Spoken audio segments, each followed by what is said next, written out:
I'll be able to watch it as well.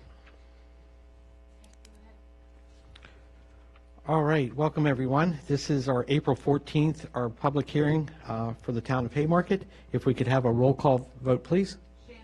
Here. Lee? Here. Camping? Here. Morris? Here. Day? See if we can, Oatley? And Edwards? okay, so for the record, let's see if Mr. Day can be here and be heard.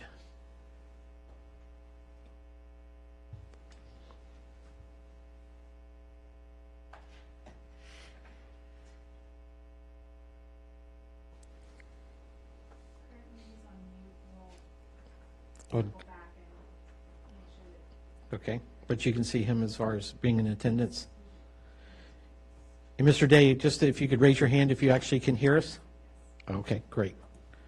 All right, and Mrs. Edwards is not able to attend tonight. I believe she gave notice to the clerk that she would not be able to join either in person or by Zoom. All right, our first item is our Pledge of Allegiance. If we could all stand for the Pledge of Allegiance. I pledge allegiance to the flag of the United States of America and to the republic for which it stands, one nation, under God, indivisible, with liberty and justice for all. All right, thank you all very much. So just for the listening audience and watching us live here, we do have Councilman Day that is joining us via Zoom, and everyone else is in attendance except for our Vice Mayor is not here tonight. We're also represented by Council Olan Simmons. I always know Olan. I don't know why Simmons came to mind. It's correct. Oh, well, good. That's good memory on my part. Is here, as well as Chief Lands and our audience here. With that, also, we have Chris Kuhn, our business manager, is via Zoom, as well as Roberto Gonzalez, our treasurer, is also in attendance through Zoom. So with that, we're going to go ahead and open up our public hearing. As stated, we have in our packet here on page 2 of our public hearing agenda will show that we did give notice, proper notice was given.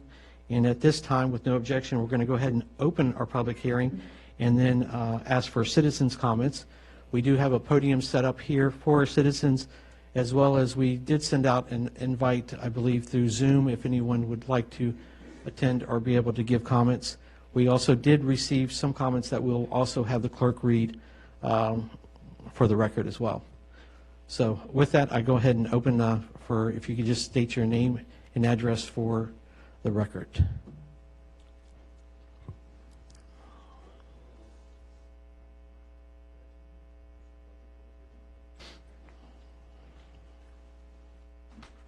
Evening, Bob Weir, 6853 St. Paul Drive. I'd love to comment on the budget, but quite frankly, it's incomplete.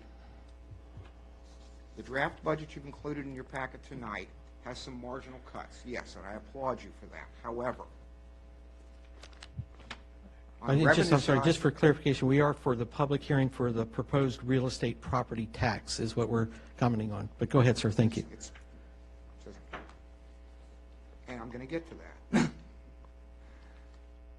As the draft budget is incomplete, you can't determine what impact the budget will have on the rates that you have to set, what all of your revenues are going to be, whether it be the real property tax, cigarette tax, meals tax, whatever. You've made some very marginal cuts in the proposed revenue. I believe that's unrealistic at this point in time. Your bank stock is going to take a hit. Some of the banks just moved out. Your B pool is going to take a hit as a result of COVID, given how that's figured over a calendar year. Same thing with cigarette tax, meals tax, sales tax. You're not going to get a transient occupancy tax, at least not this coming fiscal year. And you're going to have a reduced number of inspections and other sort of permit fees simply because Prince William County isn't doing them right now. This isn't ready for prime time, and it's certainly not ready for a public hearing, and you've got a whole lot of work to do on this budget prior to really having a public hearing on what's required for the town to spend and where your revenues are going to come from and what your rates are going to be. This is unacceptable. Thank you. Thank you for your comments.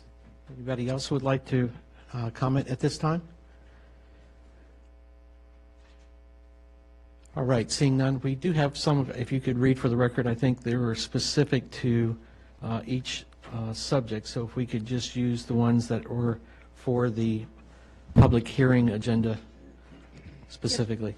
Yes, sir, Mayor and Council, I did receive an email from Charles Carnahan, located at 6654 Hunting Path. He will read his email in its entirety. Mayor and Council, I hereby grant you permission to enter my comments into the record and read them aloud at the public hearing April 14th, 2020. Permission is granted only on the condition that they are read in their entirety and not summarized or paraphrased when read in public or recorded in the minutes. I am relieved to see you have maintained relevance as a public body and remain committed to open meetings by continuing to allow public comment in person. Excuse me, Ms. Kim, excuse me, you missed a paragraph? No, there's two different letters. Two different letters. Yeah, you've got two letters here, sir. That's why I asked specifically for the comments for public hearing. This is one at 149. Yep. Nope, I've got another one for the regular, for the next meeting. This is the public hearing one. Okay, Yep. thank you, sorry. Okay, that's all right. To allowing public comment in person, in writing, or by video means during these challenging times. With regard to the budget and proposed tax rate, I'll repeat what I've often asked of this body for many years. Are we living within our means? While the mayor may dismiss old and new poor economic outlooks as doom and gloom predictions, and we are to blindly admire the emperor's new clothes, I believe this is a disastrous attitude when you are charged with the fiduciary responsibility to the citizens of this town. I firmly believe that there is some merit to those forecasts. I believe in turn there must be some prudence and realization that current economic factors will seriously affect the town's operating revenues and therefore affect the town's budgeted operations in the coming fiscal year. If there ever was a time to present a conservative budget, this is it. Why risk setting this town up for failure based on unknown or at least very least uncertain revenue projections? What's the worst that could happen if you proposed a very conservative budget and you were wrong? Heaven forbid we might end the year in the black or maybe even with a surplus next year. With regard to the proposed tax rate, while it now looks like a convenient excuse to blame increased tax bills on our recently increased property assessments, why add insult to injury by increasing the tax rate simultaneously? At the very least, it gives the outward appearance of greed, and at its worst, sets the town up for failure. Has anyone given thought to what happens next year when, as history has proven, our assessments go down? My home lost 2/3 of its value in 2008 and 2009 and has still not recovered to its former assessed value. You're leaving some future council faced with making a deeper cuts to the budget due to the reduced revenues. Presenting a full funded budget on unknown revenue projections is kicking the inevitable problem down the road. I think we also have to accept the possibility that all that the new development may not happen as quickly as you anticipate. Those investors have been and continue to be affected by the current economic conditions as well. What effect does that have on the town's projected revenues if the hotel does not get built for a couple years? What if those commercial properties at the fairgrounds and Van Meters don't get built? What if more businesses don't survive current economic climate? Have we planned for those possibilities?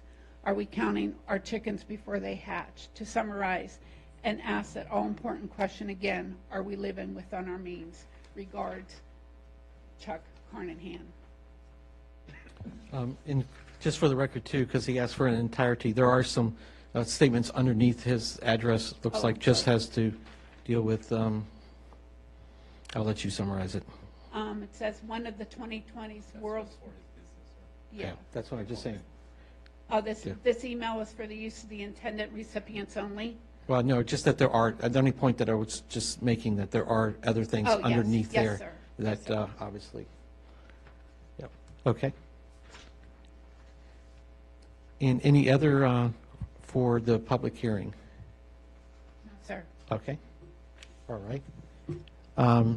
There again, no other questions or comments from there, so with no objection, I'm going to go ahead and close our public hearing. This is for the proposed real estate tax rate. All right. Also, we need to set a date for the 21 public hearing, and I believe, do we have, Mr. Kuhn, were you able to put together a summary for that? See if we are able to hear from him.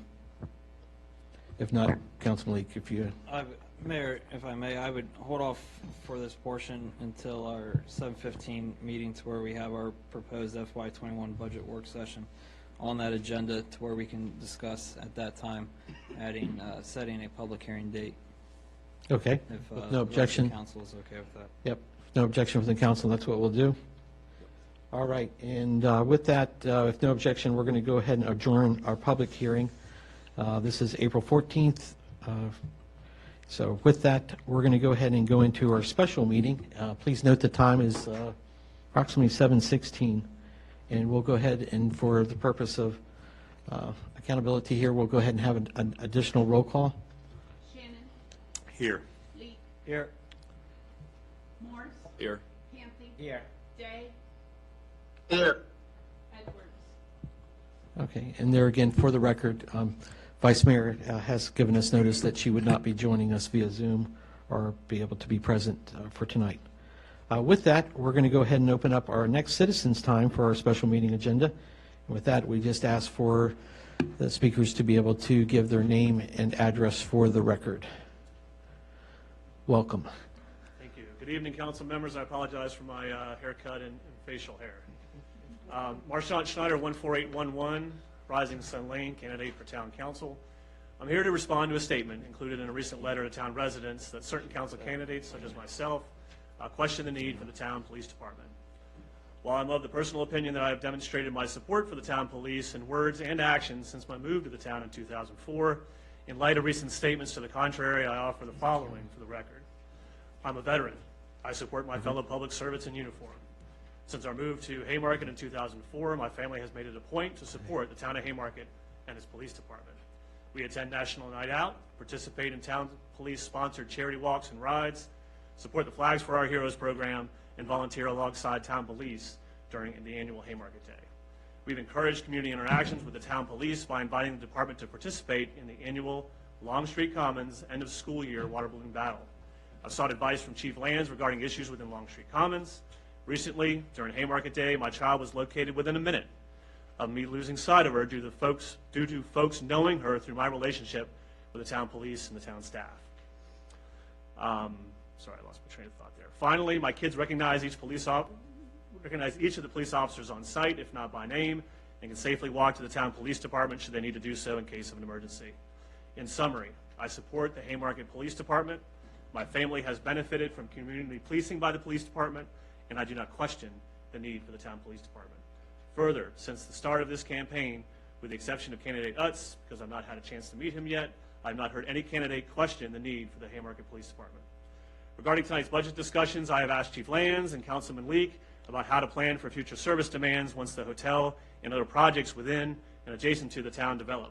My recommendation is to include an unfunded line item that is carried forward and addressed yearly and as projects come online. Thank you for your attention. Stay safe, stay distant. Thank you. All right, thank you. Thank you for your comment, sir.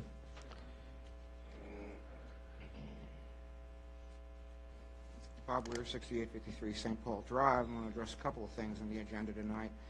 And I guess I'll have to spell it out to you guys on transient occupancy tax, because you still don't have it right. What you're proposing is moving 4% into the general fund, and that's not provided for. I guess nobody's actually bothered to read the code that sets forth the circumstances under which you can collect the TOT tax. It allows you to do it for 5%, 3% going to the tourism board, 2% going to the general fund. The other 2% that you are allowed to to raise and to charge the hotels for is part of a specific provision, 58.1, 1743 or 1744, and that money has to be directed from the town to the state and then to the transportation authorities. You don't get it for your general fund. It's about the fourth or fifth time I've had to make this point, and I would strongly suggest that you go back and look at 58.1, sections 3819, 1743, and 1744, which takes us to the continuity of government notice that you put out. It's interesting that it wasn't put out in the packet last weekend. It was just put out either yesterday or today because it wasn't available over the weekend. It's a rather short time to look at this and to delineate what it really means. But I think after having read it, it essentially strips most of the powers, at least on a temporary basis, from the council and installs them in a town manager, a position that we do not have currently, and that this council has neither appointed nor reappointed in this term. There is a dangerous amount of power put into one person's hand, and I think I need to remind everybody, although it's fallen on deaf ears in the past, that in the state of Virginia, nobody at that dais, whether it be the mayor or the town council, can be appointed to that position, period. There is a prohibition on it that's contained in Article 7, Section 6 of the Constitution of Virginia, and Section 15.2, 1535 of the Code of Virginia. I have heard it said that my position on that is wrong. I'm going to read an email to you. Dear Delegate, the provisions noted by your constituents do in fact prohibit a local governing body from appointing a sitting member of the governing body to such appointed position, in this case town manager. There are various exceptions, such as an appointment to the Planning District Commission, a Parks Authority, etc. However, I am not aware of any type of exception that would allow a town to appoint a member of town council as the town manager. I have also skimmed the town charter and do not see any provision that would override the general law. If you have any other questions or if you receive information, blah, blah, blah. Jeff Sharp, staff attorney, Legislative Services decision, the General Assembly. I think if anybody's going to divine what the General Assembly's intent was when it passed the state code and the governor signed it, I suspect that the Department of Legislative Services is probably the best source to go to. Which brings us to the budget work session and the stimulus package. As I've already stated, you're not ready with the 2021 yet. I'm facing yet another tax increase from the town on top of another tax increase from the county. And like Mr. Carnahan, I haven't nearly recovered my house's value from its loss in 2008. If you continue down this path, and if the county continues down the path, we will go from the town with the third highest combined real property taxes to the first, to the leader, largely because Fairfax is dropping their rate, thus taking Herndon out of the picture, and Dumfries will probably do the same. Since you haven't really addressed what the revenue projections are for next year with any meaningful measures or any meaningful cuts, at least not in what's provided in the packet that's passed out tonight, I question what you're really going to do in your budget work session. Are you going to fly by the seat of your pants and guess? Has nobody done any homework? I did this homework a month ago. You guys are behind the 8 ball now and you're running out of time. I would suggest you get your act together. Thank you. And thank you for your comment, sir. Anybody else would like to speak? With that, do we have any comments that you would like to go ahead and read into the record for citizens' time?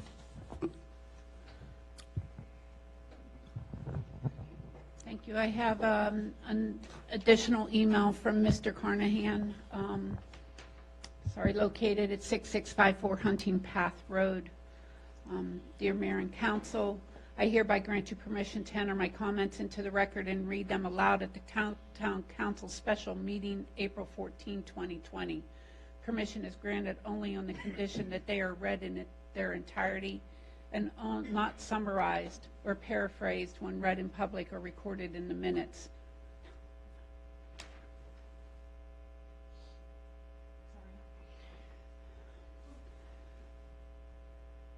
I feel the proposed stimulus for town businesses is a noble gesture.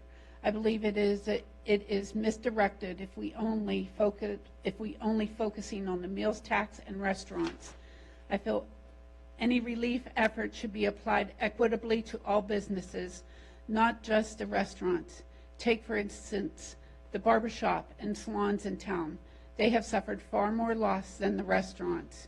Or what about Dr. Gore, Dr. K's, who have been forced to close their offices? What about the retail shops? How do we give those businesses some relief? Yes, I realize the meals tax has the greater effect on the town's revenues and therefore merits increased attention. But only focusing on the meals tax does not benefit all town businesses. I would argue that the town attorney explained at your last meeting the restaurants are only acting as a collection agency for what is the town's tax. The meals tax does not affect the business's profitability in an economic downturn. So applying relief in the forms of meals tax relief or remittance extensions does not benefit the business owner, but merely decreases or delays the town's revenue stream about reduced. You're merely making a loan of town-owned assets, the revenue from the tax, to the restaurants. That's not really relief. What form any relief should take is still up for discussion. I would suggest widening the conversations the town manager has had with the restaurants to the larger group of businesses in town. Ask them what form of relief would most benefit them. I think the increased focus using the town's resources to promote town businesses, for example, the web page and Facebook, is a great thing. But this effort needs to be also used to promote the other businesses as well in any we can with current restrictions, and on a more concentrated effort in weeks and months or even years to come. This work is applauded from my seat in the audience. Chuck Carnahan, 6654 Hunting Path Road. And again, with the same caveat, there are things added to the end of there, but we don't feel that that's relevant to read verbatim for the record. Anyone else that I believe? Nope. Nothing else to be read? No, sir. Okay, great. All right. A brief 5-minute recess to end the Citizens Time Zoom. We didn't have any participants join us other than Chris Kuhn, Robert Day, and Roberto Gonzalez, and then we'll rejoin back with their videos shown on the screen. Great, that sounds great. So we'll take a brief recess for about 10 minutes or less. All right, thank you. Thank you.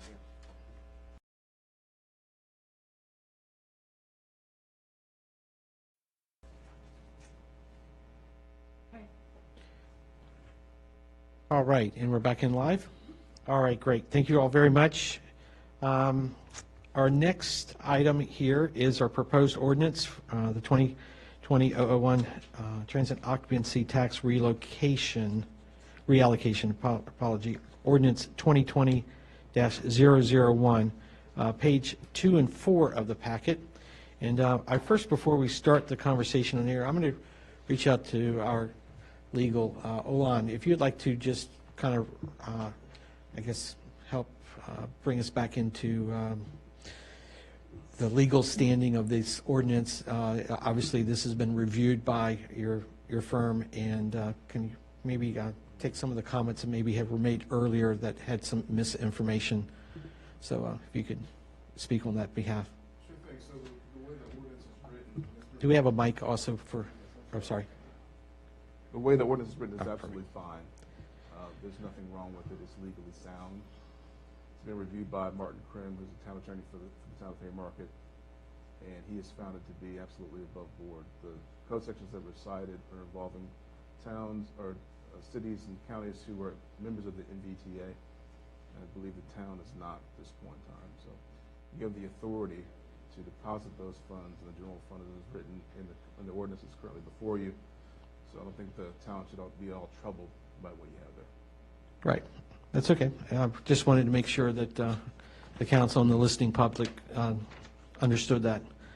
With that, we're on page 2 and 4. If there's any questions, also, if we have any discussion regarding this, there is also a draft motion as well on page 2 of our packet.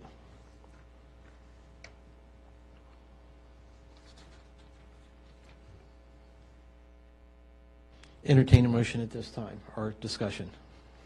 Mr. Mayor, go ahead, Mr. Morris. Did you have your hand up? Yeah, I had a question. Yeah. Okay. Mr. Mayor, I move to approve the ordinance amendment 2020-001. I second. Motion by Council Leak. Discussion on the motion. Mr. Mayor? Yes. Just for clarification, so obviously, within our code section, Article 6, we have our transit occupancy tax, Section 42-190, all the way there through down to 200 even, talks about our transit occupancy tax. If you look at specifically Section 42-198, disposition of remittances, the remittances received under this article from the portion of the tax up to 2% by the treasurer shall be promptly paid into the town general fund. The remittances received under this article from that portion of the tax over 2% shall be designated and spent for promoting tourism, travel, and business that generate tourism or travel in the town. So as we have that same wording right in front of us, we obviously know where we're coming from. Of that full 7%, 2% going into the general currently, 5% going to promote tourism. This was at the Finance Committee, to where the Finance Committee felt that we should have a portion of 4% coming into the general and 3% going into our tourism side.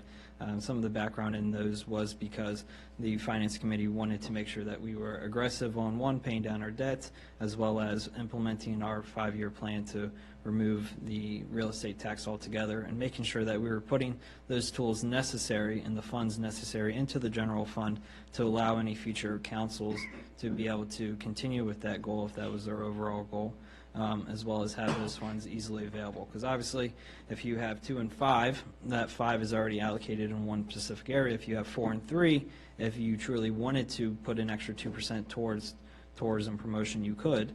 But at the same time, if it's not designated and it's solely allocated for tourism, you can't use it on the latter of the 2. So that's where the Finance Committee had wanted to bring this to council. We've tossed it around, had everyone think about it, and I think that this is ready for a vote. Okay. Any other discussion on the motion? Seeing none, just make sure. Seeing none, if we could have a roll call vote, please. Shannon? Yes. Lee? Yes. Morris? Yes. Hampi? Yes. Day? Yes. All right, great. Sorry. All right, thank you, sir. All right. Our next item is our proposed ordinance, the continuity of government, ordinance 2020-002. And we are on page 5 through 13 of this with, Chris, you have your memorandum that you gave the background and the staff recommendation. So I'll open this time for any other questions. We do have an edit on page 9, Part C, Section C, number 1, where it should state, as of the manual suspended in entirety to allow the town to hire, promote, reinstate, or take other, if you could remove and strike make other. So it would say take other employment actions without delay. So just, we wanted to strike the make other as a edit that our legal has brought to us. What paragraph was that? I'm sorry. Sure. Part C, or on page 9, about midway down, 3/4 down, where it's C1. Okay. And it says make other, it says take other, make other. So we just want to strike the make Got it. other as well out of there. Okay, thank you. Yep. So with that, any other questions regarding continuity? Otherwise, we do have a draft motion on page 5 of our. The only question I have, Mr. Mayor, is just a clarification. I'm not sure if this happened whilst I was my previous term, but the differences between the town manager and the town business manager. I know there was an interim portion where we were without a manager for a while, and I don't know if this is the right time to discuss it. I just want to, for the record, raise it, and if it is for another time, for us to discuss it another time. Yeah, we could definitely discuss it another time. I think as our charter states, there is that the verbiage in there that the town may elect a business manager. And I think we took that wording, and then if you look in the past, we have had town managers, we've obviously had business managers, And I've also served as interim town manager, which was perfectly legal and appropriate. So I think the confusion there is about salaries, that the stipend that I get, I'm not double paid as a town manager and a mayor. Me personally, if you're doing the job, you should get paid. But my issue on it is whether an elected official can serve in that Oh, category. absolutely, absolutely. We've got, this has been discussed many meetings ago. We've got the legal opinion, Martin has weighed in. If he was here tonight, he could be able to bring up his memory on this, but by having the word business manager or town manager in there again, our charter allows for it. We also have certain things that, because of ordinances that refer to a town manager, there's certain things that I can sign, certain things that Chris can sign. If it pleases the rest of the council, maybe for clarification on it from Martin at our future meetings, and also for the listening public, just to make sure that there are no questions about it. Sure. So I think Yeah, it's something that we could just put on the agenda to discuss, or even ask Martin to clear it up at one of our next meetings. Yeah, absolutely. Maybe you, I sir. can refer to some of the previous minutes too that kind of already go over this item. Thank you. Okay.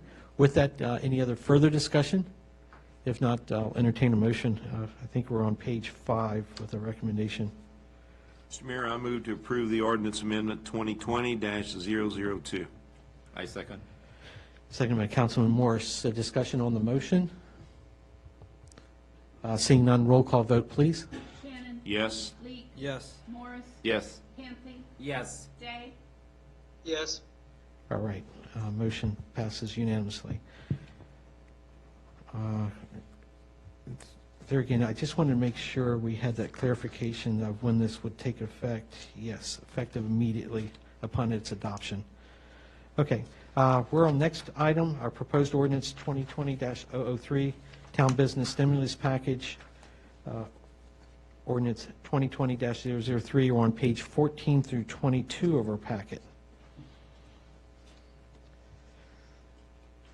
So, I guess, Mr. Kuhn, if you want to start out with that. Yes, Mayor. Would you all see in front of you, I have prepared a discount draft ordinance. This would be specific to restaurants in town. How this would be applied is if a restaurant were to pay their meals tax on time, what would happen is there'd be a certain percentage that the council, whatever you guys decide today, would be able to be retained by the restaurant. So for example, if you guys wanted, 50% of a discount for a certain period, if it was 50% and they owed the town $1,000 in meals tax, what would happen is when they went to turn in their meals tax, they would only have to pay $500 as long as they paid on time, because they would get to retain 50% as a discount for them collecting the fee and promptly returning it to the town. So that's where today what we need to identify is we need to identify the percentage that you all would like to give as a discount, as well as the length of time. If you look down in the draft ordinance itself on number 2, it shows that this ordinance is effective only as to food and beverage taxes levied in the months of, and then whatever you all would decide. That allows for a sunset clause, and that's what has been approved by Martin as well. So I believe Councilman Leak has some ideas on this. Councilman, if you would like to take it from here. Thank you, Mr. Kuhn. So obviously, on multiple aspects, when we were looking at funding sources, obviously stimulus packages are great, but you have to make sure that, one, you can responsibly fund it, /2, you can sustain it. As we're going through this COVID pandemic and we're charting unknown territories, I sat down with our business manager as well as with Mr. Gonzalez, our treasurer, and talked about possible projection shortfalls to our revenue streams, as well as where expenditure cuts that could be made outside of the ones that the mayor had already taken and implemented to ensure that spending was being halted. So we looked at the savings that the mayor had implemented, as well as some other options that we had to be able to go through, and that's where you can see in yellow where I put COVID scenario from page 15 down. Shortfalls in regards to revenue. So we said that worst case scenario, we have the 50% loss in cigarette tax, 50% loss in meals and sales tax over the next X amount of months. On top of that, we looked at the pass-through line items, as well as application and motor vehicle licenses, and then as well as seeing a shortfall in fines with the courts being closed and cases not being heard to later dates. With all of that being said and done and walking through everything, I projected to have a shortfall of roughly $427,000. Now, at the same time, looking at this and going through the expenditure side, we were able to see that we were able to cut expenditures by $686,918. Now, obviously, first thought about that is, well, your budget was too big to begin with, but if you look at the fine details of this, a large percentage of that 600 was our pedestrian street improvement project that was being funded through multiple lines, 250 out of operational, 250 out of reserves, and then we were also being reimbursed from the federal government by 250. The other side of things is that with bringing Mr. Kuhn on in September when we had a vacancy, we have some savings there in the administrative side, as well as on the health insurance side, to where we projected to have a full family plan when we did not utilize that. So we had a lot of savings in there that we had to plan for a worst case scenario in regards to these, and with having the main savings is on the pedestrian street project. Some of these numbers will be updated for the mere fact that we heard Monday from our town engineer who spoke with the pedestrian street contractor in regards to how payment schedules were going to need to go out. But at the end of the day, from the calculations that I've done, and folks feel free to correct me or question me, but I think that where we stand right now, even with meals tax only coming in at 50% for the next X amount of months, we still should finish in the black by about $250,000 and not have to transfer anything out of reserves. So then the next question is, well, how could we go ahead and about funding a stimulus if we wanted to? So with already projecting a 50% cut in meals tax, and granted we won't know really until we hit May 20th what a full month of this pandemic is going to do to our meals tax. I say May 20th because that gives us a full month of April, and then they have to remit by the 20th of April, or the 20th then of May, so that'll give us a true month.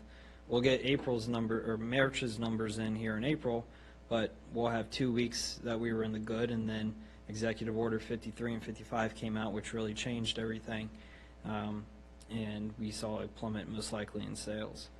So with that being said, with even having the shortfall by 50%, noting we have some big hitters on the meals tax side and some smaller hitters, I think that we could fund this by, if you were to even take out another 80-some thousand, which you can see on the revenue line item. Meals tax, I'm projecting to bring in 84 for the rest of the fiscal year. If we were to not bring in that 84, and you take that 84 and minus out of that 259, from my numbers that I've done, we would still finish in the black without having to pull any money from reserves to do anything. So I think the option is there for the meals tax side of things in regards to the restaurants. Again, there's folks who state that they're collecting the 4% for you and giving it to you.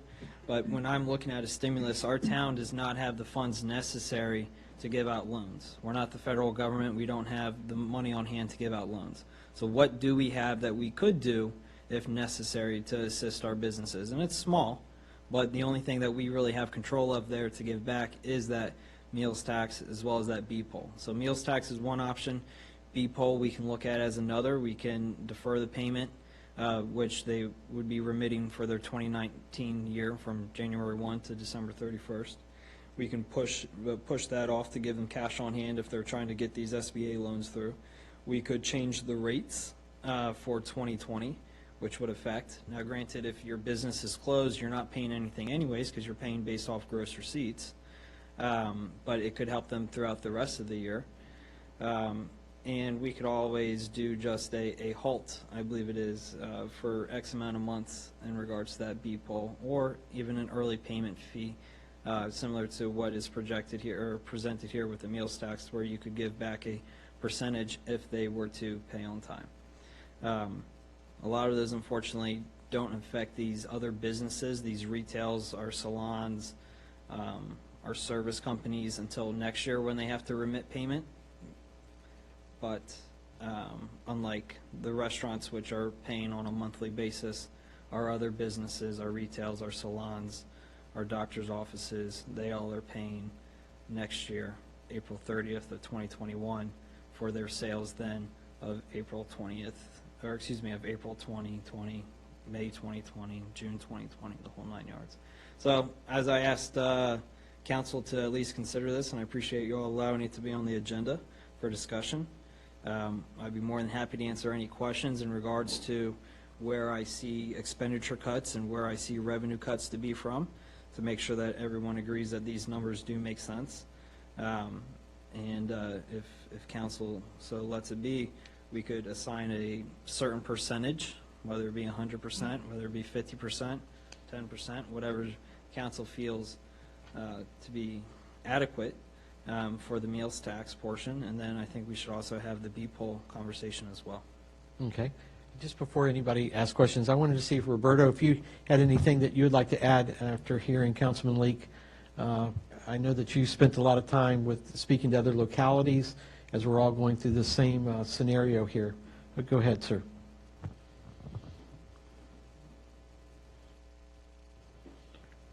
We're up to you, Roberto. Were you able to hear me? There's a slight delay. He's listening to it on the recording. Oh, right, right. Okay. Apologies, Mayor and Council. I am trying to hear it a lot clearer than the other, but there's a delay. No, I think Councilman Leak hit a lot of the good points. Going over the numbers with him, right now it's really hard to see where the revenue stream's coming, but I really couldn't, as far as the businesses, as of right now, businesses are submitting their B-poll taxes. I haven't had many ask me about any kind of delay or anything. As far as meals, we won't know until the 20th of the month to see how that turns out.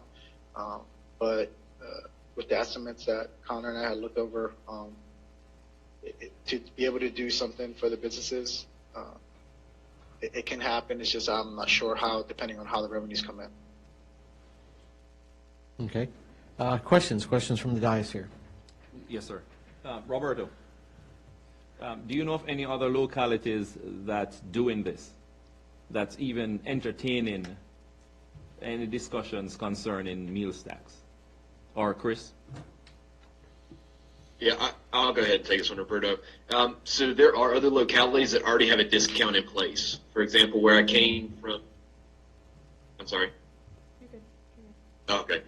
So at Occoquan, they actually had it where they only had 3% meals tax, but they did a discount of 3% as long as you turned in your meals tax and payment on time.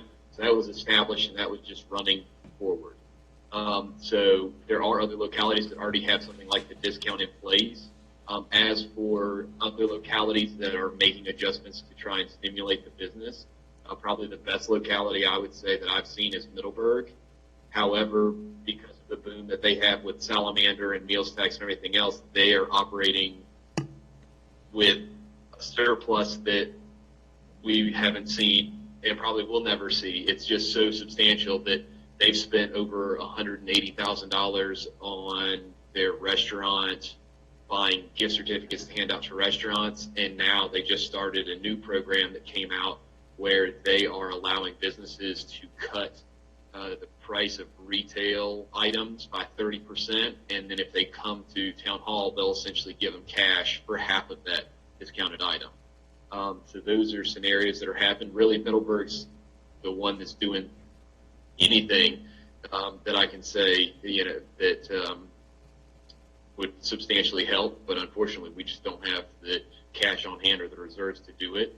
So I do agree with Councilman Leak that if we were going to do something, this is where, if we were to go and set it for 3 months at 25%, then essentially we would still be receiving 3% of meals tax, but you're also helping the restaurants. And hopefully, if it's the course of 3 months, if they open back up and it's business as usual, hopefully it's a little bit of stimulus to get them moving again sooner rather than, if they didn't have it.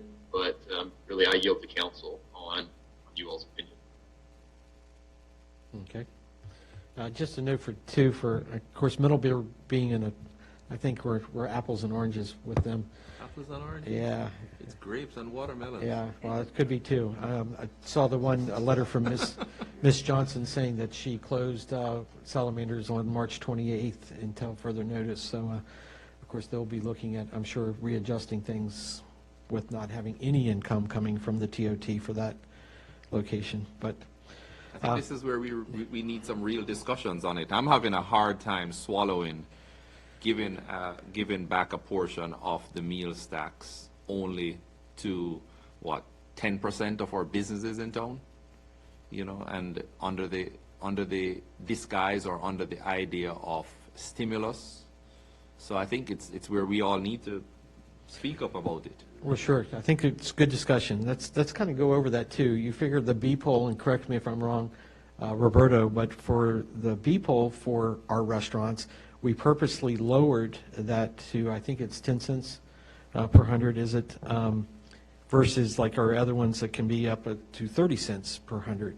So, I mean, they already are charged a low B poll with, I think the thought is that they're collecting this additional tax on top of the food that they're collecting and then giving or sending it into the town. So obviously I think this thing is in its original day, it was designed for this extra income to be able to go to our streetscape and to different projects through the town that enhanced our town. And of course, as other localities throughout Virginia then have taken that funding and used it for other projects, and obviously now it's one of our single most line item for income, for our budget income that we take in. So I'm open for discussion. I'm not sure if you would like to. I have a question. You stole my question to Chris a while ago.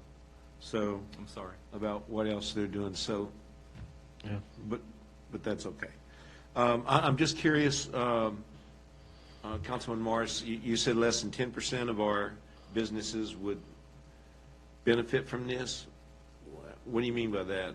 Because I'm just trying to understand that. Because this discussion only concerns our restaurants. Right. So whatever money that we're thinking of giving back or percentage that we may approve to give back only concerns the 10% of the businesses. Of the business, yeah. And that kind of, because what Mr. Carnahan had brought up, and Connor was touching on it a while ago, because I had the same question. What about the hair salons, the barbershops? So there's, go ahead. And I know you touched on it a while ago, so that was my. Correct. There's multi-points to this. Mm-hmm. So to Councilman Morris's point and to Councilman Shannon's point, this is only affecting the 10%, roughly 10%, because I think restaurants make up more, but for generally speaking, we'll say 10%. This is affecting, and we're giving back to them. So this is the same 10%, though, that is collecting that tax for us and paying it to us. Okay. So it's not that we're taking a B poll tax rate and giving that to the restaurants. We're not taking a meals tax and giving that to a salon or something along those lines. Remember, we're talking strictly a meals tax, which is collected by a restaurant for prepared foods, and that is the money that is in question. They've collected 4% on behalf of our ordinance, and our ordinance doesn't say it has to go anywhere except for the general fund. Now, out of that 4% that they're collecting and paying to us, what do we do with it? Again, we don't have the money to go out and do what we want to do, which would most likely be give out loans without us going into debt, which doesn't make sense. The federal government's doing it. They're doing a phenomenal job. Let them have at it. What we have the ability to do is to give back the taxes that are being paid to us. So the reason why I did the numbers, and the first thing that came to my mind was the restaurants, was because the restaurants make up in our projected next year's budget 800,000. B-Pole comes in at 195,000. I'm not saying one business is more important than the other. What I'm stating at is, I'm looking at right now, is how we're looking at these, what can we do? The first thing that came to the mind is I reached out to Olan, I spoke to Councilman Morris, and we walked through what are we legally able to do. One of the things is we can give back a percentage, which other jurisdictions do, generally speaking, but at a much lower rate, between 3 to 5% for early payment. My take is, okay, well, if you're telling me I can't rebate it, read between the lines, the Virginia Code doesn't tell me how much of a percentage I can get back. I still get the same benefit of a rebate, but looking at it through this Virginia Code section and saying you pay on time, I can give you X amount % back, and we have the ability to set that amount to the restaurants. And as I stated with B-Pole, we can look at B-Pole as well, and I think we need to, whether it means we're deferring the payment, whether it means that we're lowering our B-Pole rates, whether we're not collecting B-Pole for X amount of months. There's different options, but my take is to make it as equal as possible. You're giving back a portion of what they're already giving you. That's my take on it. If I have one business that's doing $5 million a year in food, and they're giving me 4% back, and I have another business that's doing $100,000 in food, it's hard to take and just give back evenly amongst it. My take on it is this $5 million business has higher overhead costs. They have a higher rent roll, they have a higher payroll, they have higher costs associated with running a bigger operation than another one does. So how can we be as equal as possible? Well, the equal way is to say, from what you're giving us, I will be able to give back to you. And that's how I think that we look at this meal section of it, as well as the B-Pole section. What do they give us on B-Pole, and what can we then give back to them on B-Pole? We can do the same thing with this. Unfortunately, the only thing is that you have so many folks who've already paid their 2019 B-Pole that this would not go into effect until 2020 if you wanted to do an early payment schedule. Possibly you could backdate it, and for the 90,000 that we've already collected and look at it. I haven't taken those calculations into my scenario that I built, but out of the 260 that I project that we're going to come into the black, could we handle it? Most likely. You have to give me some time to rerun some numbers. But my take is looking at all of the businesses, but look at the tax that they're giving us. So if restaurants are giving us meals tax, how can we allocate that meals tax back to them or give them a rebate if they pay on time? If you have salons, doctor's offices, other institutions, retail that are paying a B-Pole portion, how can I give a B-Pole portion back to them? I don't think we should take meals tax and give it to folks that are paying the B-Pole side of things. Now, granted, restaurants are on both sides. Restaurants are paying 10 cents to $100 of gross receipts. But at the same time, I don't think that we should take a salon and use a portion of that money to go to a restaurant. So that's the way that I'm looking at it. Yes, we can help all businesses, but it's how do you be the most fair to help all businesses? Well, what do they pay in, and give them a percentage of what they pay in back out. That's the way that I'm looking at this. And just to give some perspective too, I mean, you have some of our businesses that, and correct me if I'm wrong, Roberto, that literally for their annual B-Pole could be as low as a couple $100s a year. So their B-Pole that they're sending in, a couple hundred. You could go up to some of them that are literally in the tens of thousands of dollars. There's no one in the six-figure on that. And it's similar to the CARES package that's out there. Your CARES package, and some people may know this better than I do, but is based off what you've done in 2018 and what your 2018 filings are. They're not going to, if one business has under 500 employees and needs $100,000 to cover payroll versus another business that's still under the 500, but it only needs $25,000 to cover payroll, they're not going to give the $25,000 $100,000. They're not going to give the $100,000 $25,000. They're going to give what they filed for and what they need. Right. Based off the size, based off what you're paying in and what you're getting back out. And speaking to one of the business this week, they actually had applied for last week. They got funded, just was funded. So they were able to use their taxes of the previous tax year and then pay their employees 75% of it. So they were grateful that I think at least 2 that I know of, in fact, in town, that received the funding by them applying. So there is some, the government money coming in, but it's just how do we allocate what, obviously, either funds that, that we have on hand, or the fact of the coming in as a tax revenue, either through BPOL or through the meals tax. So, Answers my question. Thank you. yeah. Other questions? Remember, you can put a sunset clause on this. It's not something that has to be forever. It's simply something that you can set for X amount of times. We could look at this monthly. Right. And run off this monthly if it's something that you wanted to look at. And, but it comes down to what council thinks is the best option, or if the option is even needed. Right. Obviously, the pool is we collect every yearly, right? So on the 30th of April is for fiscal year 2019. So what we'll be collecting, which some folks have already paid, we have about, I think, if you look at our year to date, I think we have roughly 90,000, maybe just shy of that. But it is for their gross receipts from January 1, 2019 to December 31st, 2019. And they're paying X percentage based off of our fee schedule. And they're paying that percentage there on April 30th, if not earlier.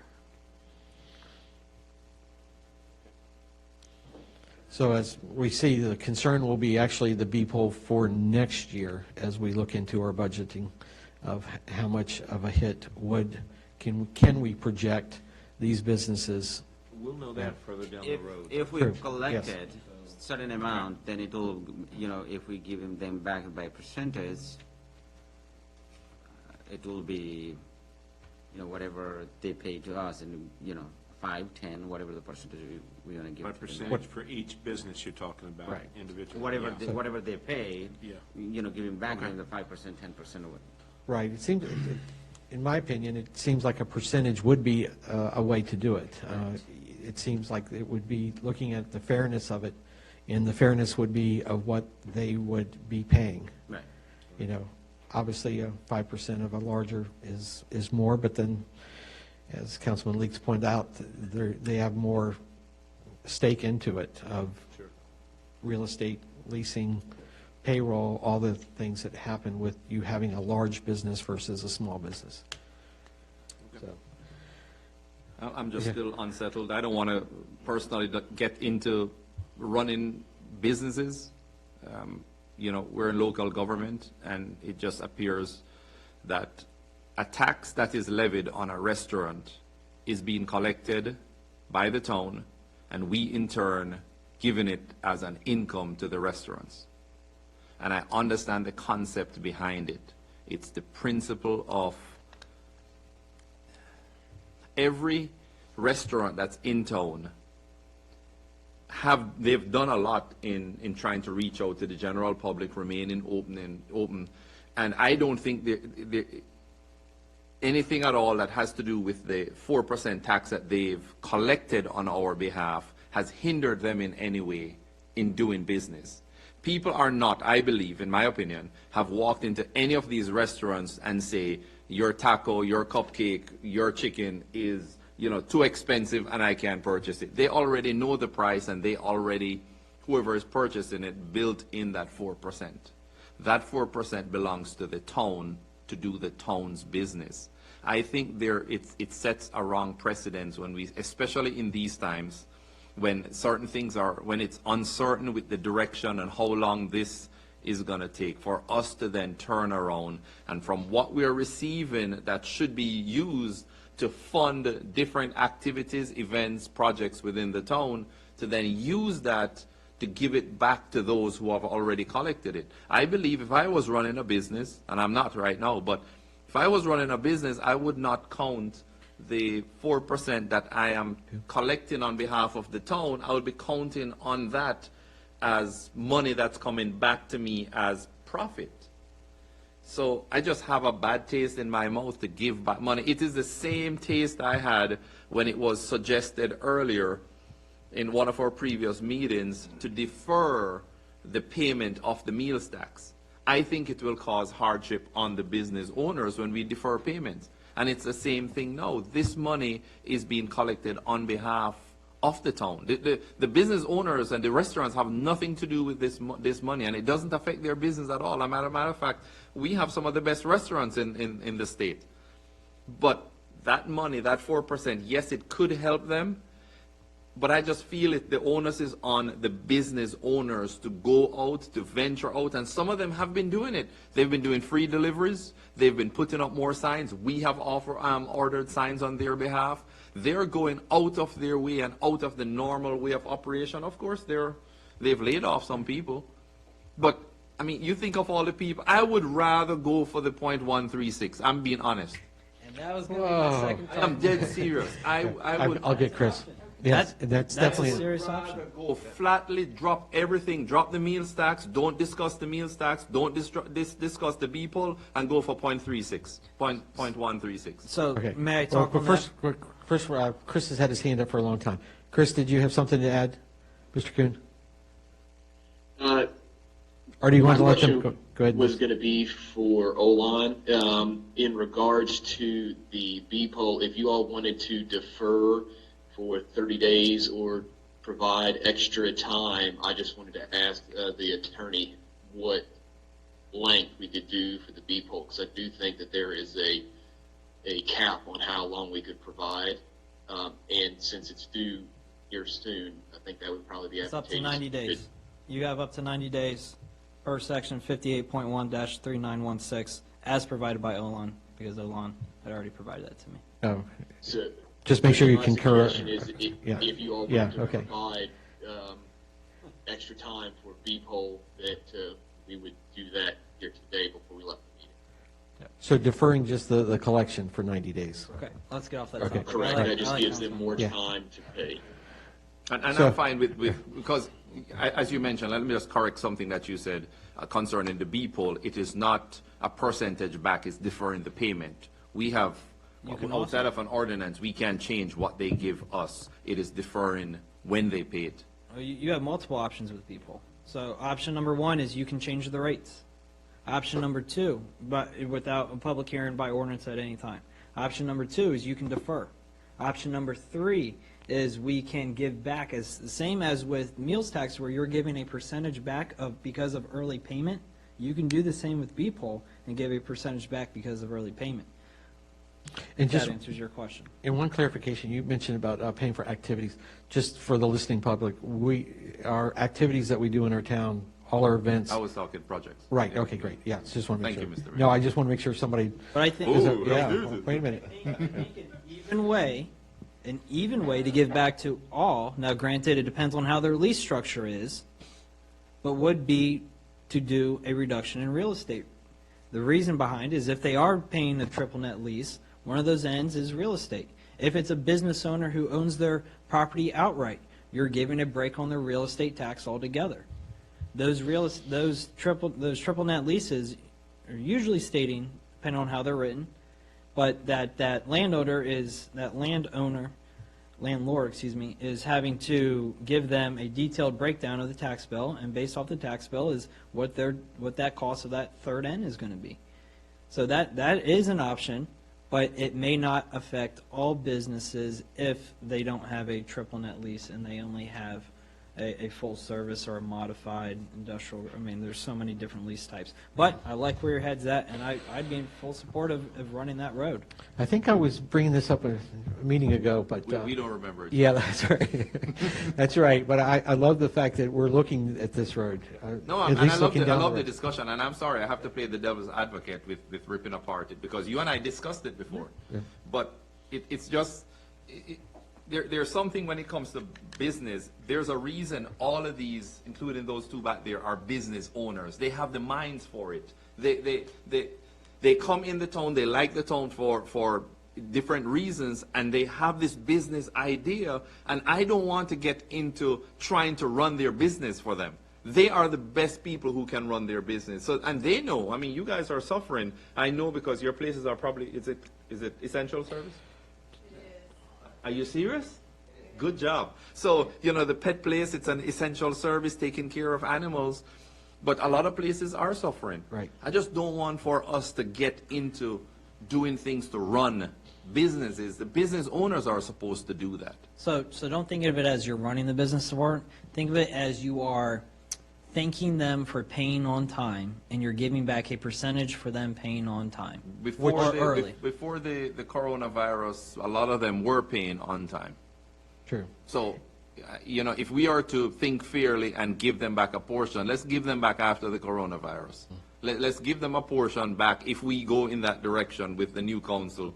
If the council determines that. But for now, it's like there are projects that we have on the books that we're hoping to continue in rebuilding. Because we're not going to stay at this level, however long it is that we may be in these unprecedented times. We still have to do the town business. And a huge portion of the town business, these restaurants collect it on our behalf. Right. Other thoughts? I miss the vice mayor. I'm sure she would be giving her opinion right now. I have a question. Yes, sir. Yes, sir. I have a question. Chris Kuhn, sir, when you were talking to the businesses, how stressed were they financially?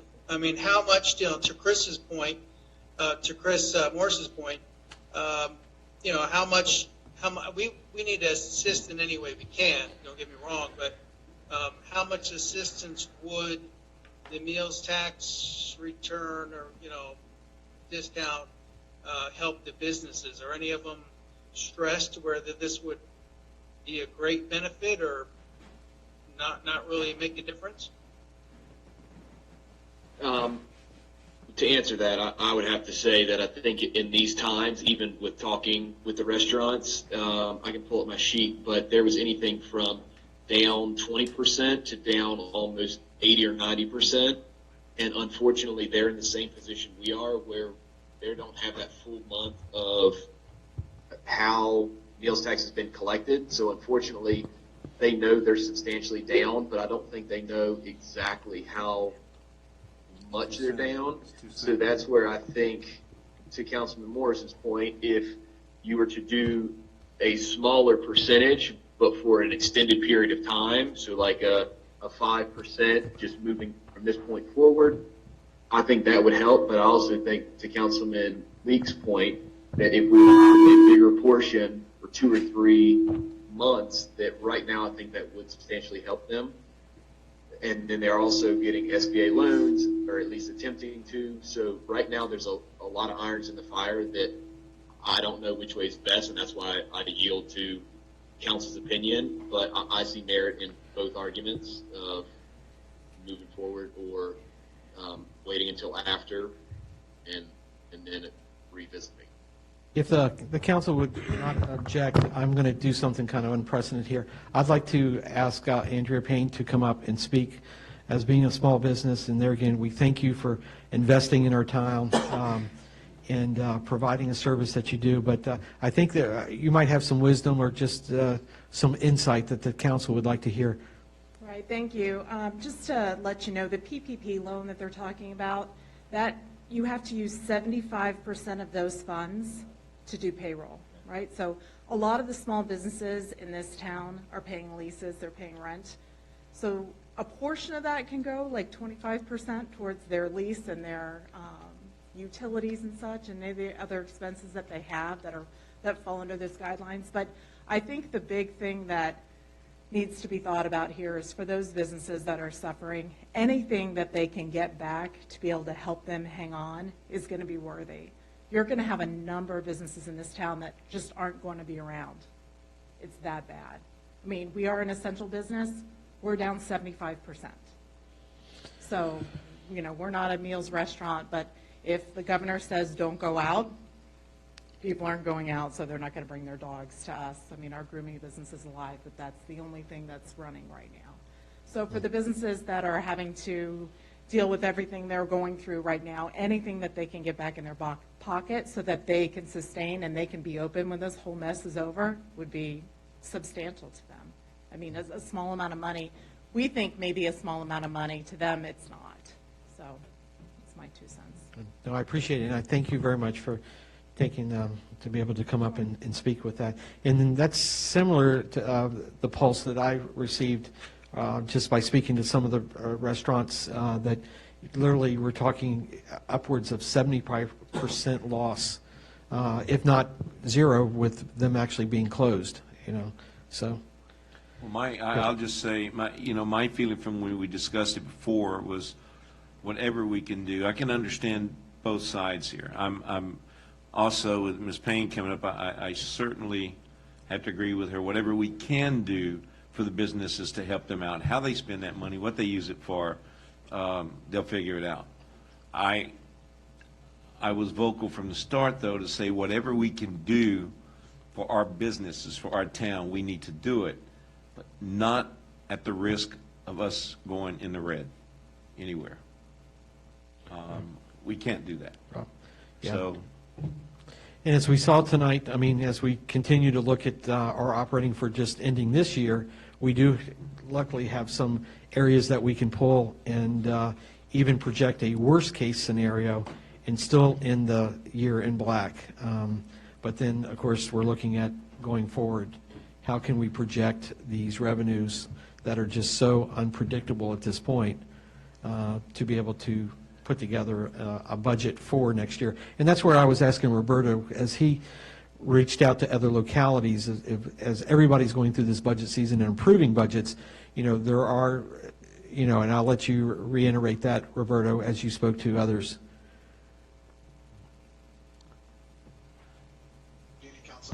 Sorry, I can actually hear you now. Yes, so speaking to other localities, the emphasis is that it's a moving target. Everyone is just trying to do the best at being conservative. Moving forward with the budgets, majority of the localities are moving forward with the intent, as we get to later on in this conversation, of revisiting the budgets they're proposing in May and even June to make amendments as needed. A lot of them are funding certain expenditures with the comment that, just because it's funded, they're not necessarily going to spend it. Budgets are going to be monitored, reviewed throughout the year. For one of the biggest things, compensation, there's a lot of, they're going to fund compensations for personnel, but they're also going to freeze it in the sense that they're not going to give out these increases or any hires until, the revenue cycle seems to start picking up again. It's for us, I feel like moving forward, coming May, like we stated earlier, come May or June, we can revisit this and we have the ability to amend it if need be. At that time, once we have some more information as to how the revenues are coming in,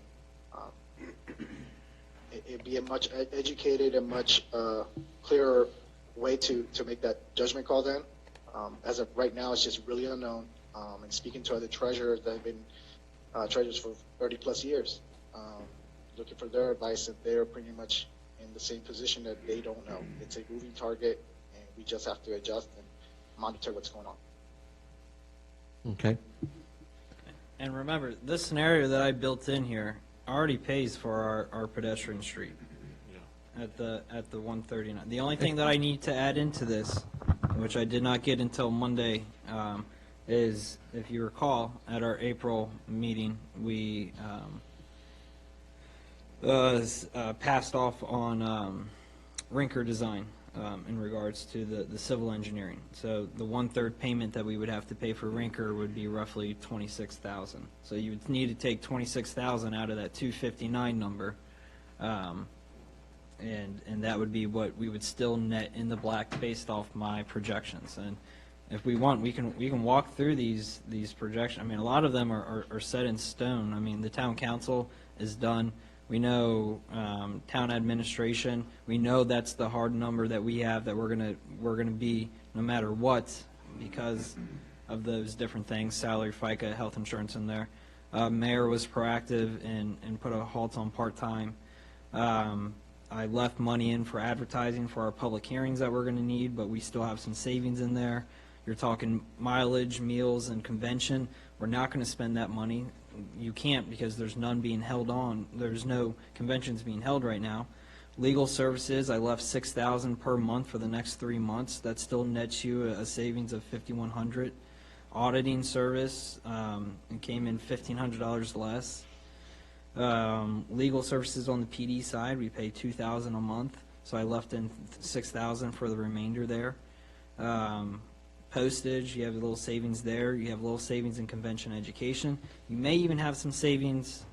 I know Roberto's going to hate me for this, but you may have some savings in the PD salaries and wages, because we had a span to where we were interviewing officers, but at the same time we were having to utilize our part-time officers for that coverage to ensure that we had 24/7 coverage. That's why you'll see part-time has gone over, but that's because we had to fill for those blanks due to having that when Officer Gregory stepped down.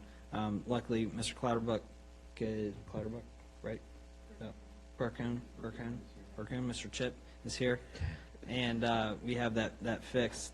Going down to building official, erosion and settlement, that's a pass-through cost. So you'll see I zeroed it out on the revenue side. If we do have more revenue come in for that line item will decrease, but it's not because we're spending taxpayers' money on it, it's because it's a pass-through. Go down to town public works. I left $15K in there. We still have a savings of 19. Knock on wood, we don't have any snowstorms between now and the end of the year. You have almost a $7,000 savings on the snow line item. Haymarket Community Park, I spoke with Roberto. We're leaving money for cleanup on the park as well as for the duty calls. We have an additional savings there of almost $12,000. Museum, no more events in the museum for the rest of the fiscal year. Take out some of the advertising. Got savings there. Planning Commission, based off of our last month's resolution to suspend all payments to boards, we have that savings, plus you're taking out for the comp plan. They're not meeting right now, their discussion on it. Architectural Review Board, same thing. Board of Zoning Appeals, same thing. And then the big chunk right there, guys, is that pedestrian street project. As we knew, and people gave us criticism that our budget went up and we were at a $3 million budget, we were carrying $500,000 in costs that were not really necessarily there. We got $250 coming in from the federal government. We're getting a big project done. We had to take $250 and put it out of reserves, even though we were getting that funded back from the federal government. So that's why you see a big savings there. And just for the public to be aware too, this is a contract we already signed. This wasn't like, oh, let's just suspend this project. These are monies that we had already did our land takes. We had already paid for all the easements. This was we were already engaged into a contract, so it's not like. We signed the contract with, I believe it's M&F Concrete back in February. Yeah. I believe it was. February was when that contract was awarded. Right. And then, Rinker Design came up on the last month's agenda because there was a small change order in those regards. But this project was implemented well before COVID or anything had already happened. We had already made the commitment, and we have the funds necessary, and we're going to finish in the black. Yep. I mean, we're in good shape. And the best part is, based off Miss Katie's email, we'll be reimbursed by VDOT every 30 days that we submit an invoice. We were thinking that we weren't going to get reimbursed until the back end of this. So this black number could even grow a little bit more if I've had this 139 plus the 26 out of those funds. If we're able to start submitting in invoices, it depends on when those invoices come in though, we may even grow from this number. Yeah. So in my instance, walking through it with you all just now, I think that we're in sound financial position, and we are lucky. We're lucky that we're responsible on our spending and that we're looking at this, and we were proactive from the second this thing happened in early March. We started sitting down and making up scenarios. But because of that, we're not in the position that a lot of other towns, cities, and municipalities are, to where they're going to be having to pull from reserves or do different scenarios like that. But kudos to Mayor, kudos to our business manager, Mr. Kuhn, and staff for making those necessary cuts and being proactive on this to allow us and set us up for sound financial position. I mean, we're in good shape, guys, and we're lucky to be of it, but it starts at the top. So with that, just trying to see if we can get a consensus here. Where would? A clarification, Sure. Mr. Mayor. So this includes continuing with the pedestrian work. Correct. So if you look at scroll down to almost the very bottom. I see that. To where 365? 365. So the only number you need to add in there that I stated was we needed to add in the 26,000. Let me get you the actual number. That would be. Connor, What's up? council. Go ahead. Go ahead, Roberto. Okay, I'm sorry. So, talking to Katie, yeah, if we did the, went by the schedule that VDOT had provided, plus the rinkers, we would be looking at this fiscal year to pay out $160,429. But then, like Councilman Leak also stated, we are able to submit for reimbursement, which would hit this fiscal year. And then the remaining would go into the following fiscal year. So we are going to be able to do a reimbursement, and if everything were to go as projected and scheduled, we're looking at about $160,429 would be paid out towards that project in this fiscal year. Thanks for noting that, Roberto.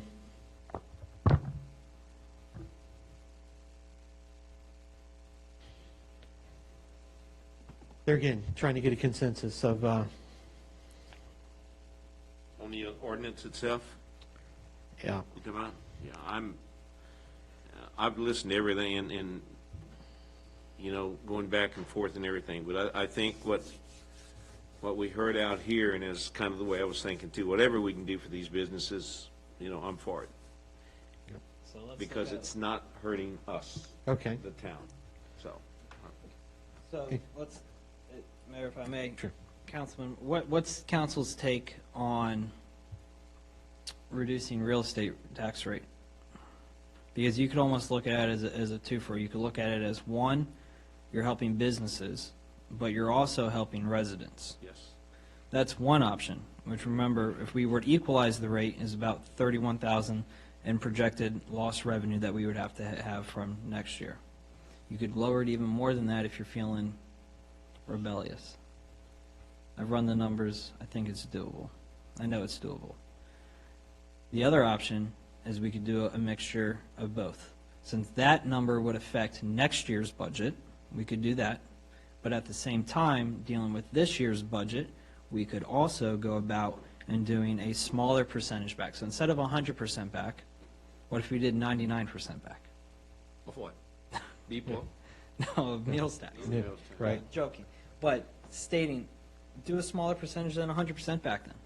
Do something in the 50%. You have to realize too, the amount that they're collecting, you're not collecting like it was in February. So the amount that we're collecting and giving back is such a smaller number, which we've heard it could be, 75% off of what they normally would have collected. So 25% and 4% off of that, or 4% of the 25% less than their total revenues or sales, you're definitely talking a smaller number. So it's not like this is a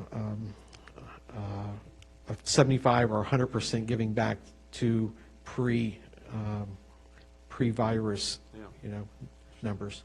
Do you think if we give it to them, they will increase their business? I don't think it'll increase their business. I think it but, only would only help their business, if I would say. What it solves is it puts cash in their pockets. It gives them cash flow. A small percentage, but it gives them cash flow. That's simply what it does. Since we don't have the ability to give them loans, grants, whatever, the only thing we can do is assist and give them money on hand for cash flow, and it's to what percentage that we want that they're already paying us, do we want to give them back for paying on time and put money in their pockets for cash flow. And I'm not saying to make this thing forever. I'm saying we're looking at this for 2 months, 3 months. I mean, Business is already slow. They are not collecting that much. Correct. Anyway. Yep. I don't know how much they will have a cash on their pocket. Chris? We have 12 restaurants? No. Thank we you, have Mr. Mayor. 18. Just speaking to your point that as of right now, like you said, they are seeing a substantial drop in business. So that's where my personal suggestion, I think it needs to be more in like the 25 to 30% discount if we're going to do it for a period of 2, 3, or even 4 months, So if we were to go 25% for 4 months, go March, April, May, and June, then that way what happens is we'll have in June, you'll have the lift from Governor Northam 100%, and then based on other decisions or other trends, hopefully that May and June, there may be an increase in business if this thing were to start tailing off.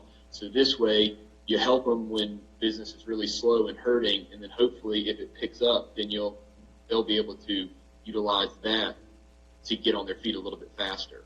Where, as you mentioned, if we were to give them 100% of this month's meals tax break, it might not be that substantial because business is already down 70 or 80%. But I think if we were to do a smaller percent, but extend it a couple months, it may be able to help a little bit more. The only thing is they won't have money in their pockets this month. They would get it basically in 3 installments. So that's just my recommendation. Yeah, I think definitely having it small clips at a time, maybe a 2-month thing or even a 3-month thing, knowing that March, April, to extend it through May. I don't know. We can do this again. Yes, correct. It doesn't So, I mean, it doesn't lock us in. Why cannot we do month by month? Like, it just, I think things that will change. My feeling is this we know. I'm certainly a optimistic type guy. We know when these businesses open up, I believe they're going to be thriving. They're going to make up, not for everything lost time, but they're going to be making up a lot. But I just think if we do 3 months, and revisit it at that time, my prayer is that we're back to normal in just a couple months. I'm only one person. This projection so, was 3 years, it will go 3 years. Like, 1918, what happened, that Spanish Stop virus. watching fake news. Well, they had an article this morning about the restaurants, and the fact is that it's going to be a new norm where their seating capacity they thought might be 50 or whatever, they're now having to rethink and reduce the seating. So their whole way that they did do business is not because of maybe keeping space. So the new norm is not going to be the old norm. Correct. And we know that. So Yep. I'll say this and I'll shut up.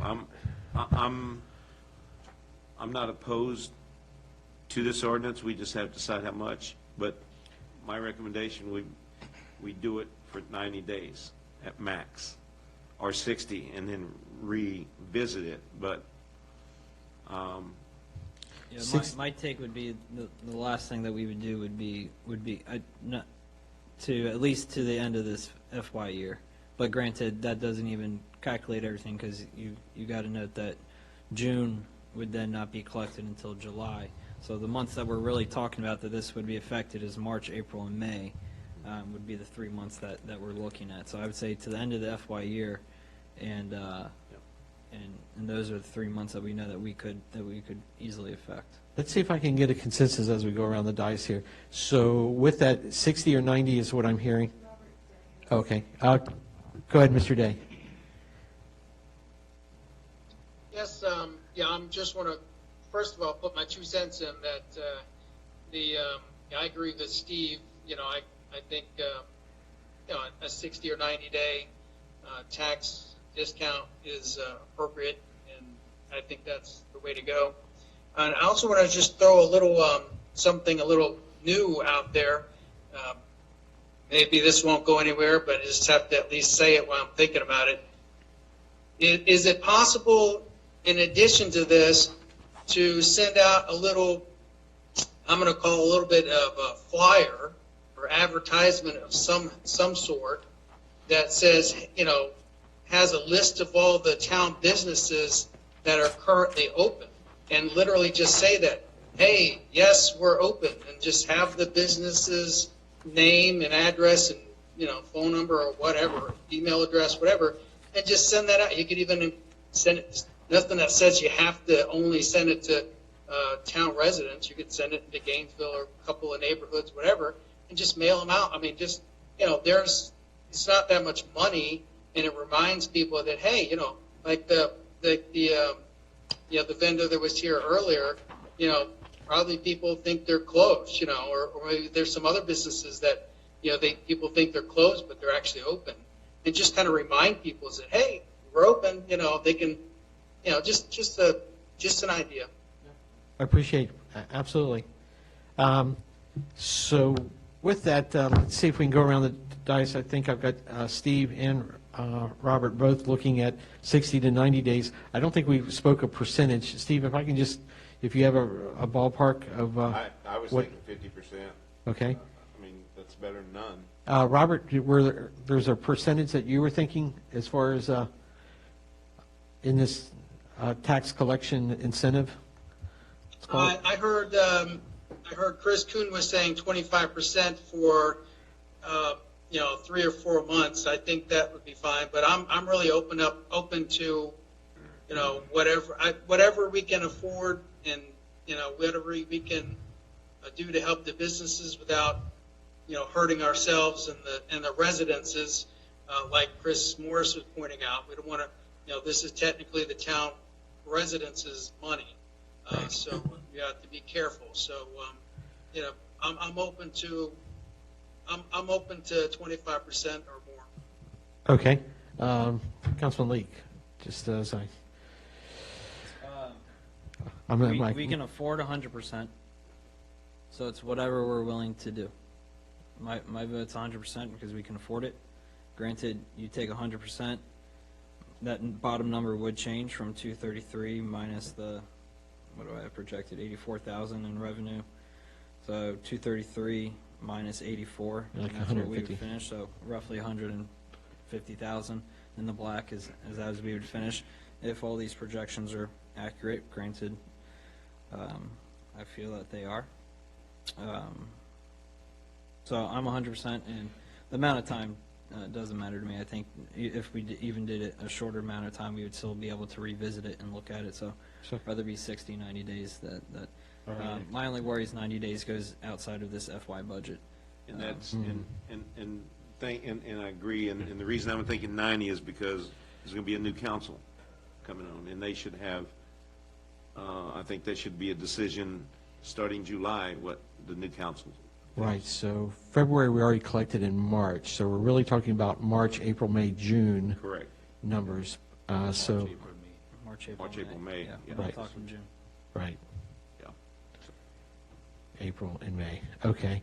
And I think the way I got this from legal, as we looked at this, we go for the highest one, and then we go around with a consensus of voting for the highest to the lowest, which would be the way to look at it. Did But- Mr. Morse? No, I haven't gone and finished one round. So, Mr. Morris. I personally think it's a bad business practice to use taxes that are collected for town projects to give back to businesses. I will not support it. Okay, so no for the percentage or the fact of extend, or for the amount of time. Okay. No. Over to you, Mr. Madhu. I will say, it doesn't make that much difference. I support Chris Morris, but if, we have to go 25% and do for 60 days. Okay. All right. With that, we could entertain, I guess, a motion that would include the highest number as we then go to the lowest number, or if, Councilman Leak, you had the one that's 100%. If you were to reduce that number, then I think we might be able to get a majority on at least the very next lowest number. Or we can start out with 100%. Steve, you're thinking 50? I was thinking 50. Madhu, what were you thinking? 25. 25. Robert was thinking 25, 30, somewhere in there. Please add my zero. Yeah, No. here's, I'm sorry, I apologize. I'm happy with whatever we can give out. So 25, 50, it's literally 2 months. I mean, it's so whatever amount we can agree with, I'm on board with. okay. So, Mr. Morris, may I ask you a question in regards to You said that not giving out the tax money that's going to, that's supposed to go towards us, but towards what projects? That was it? Yeah, I mean, this money was collected under the premise of being used for the town. Okay, for the town We- in general? Town in general. fund? Yes, Okay. general That's fund. why I just want to clarify. Because majority of these business owners don't even live in the town, but they are the ones who generate most of, a big portion of our income. So respectfully, yes, what they're doing, it's what they're doing to the town, it's a great venture because they give back to the town. However, when you start looking at the portion that you want to give back to them, we don't know, and this is not saying it's going to get worse or, someone quoted earlier about doom and gloom. We just don't know how hard it's going to be either on residents or on other businesses. But this could be one of the buffer, keeping this amount set aside, not to use it as yet. If it does prolong for a long period, the monies that we would have to use, portion of it is going back to these restaurants. And that's where my argument is, where it's a bad business practice to take tax that is coming in to give back to them. Are they going to be taxed on it when you give it back to them? This would be a collection fee, sort of like the state of Virginia, I think in part of the sales tax, where So they they will charge. pay. So a portion of the money we're giving back is going to Virginia. So No.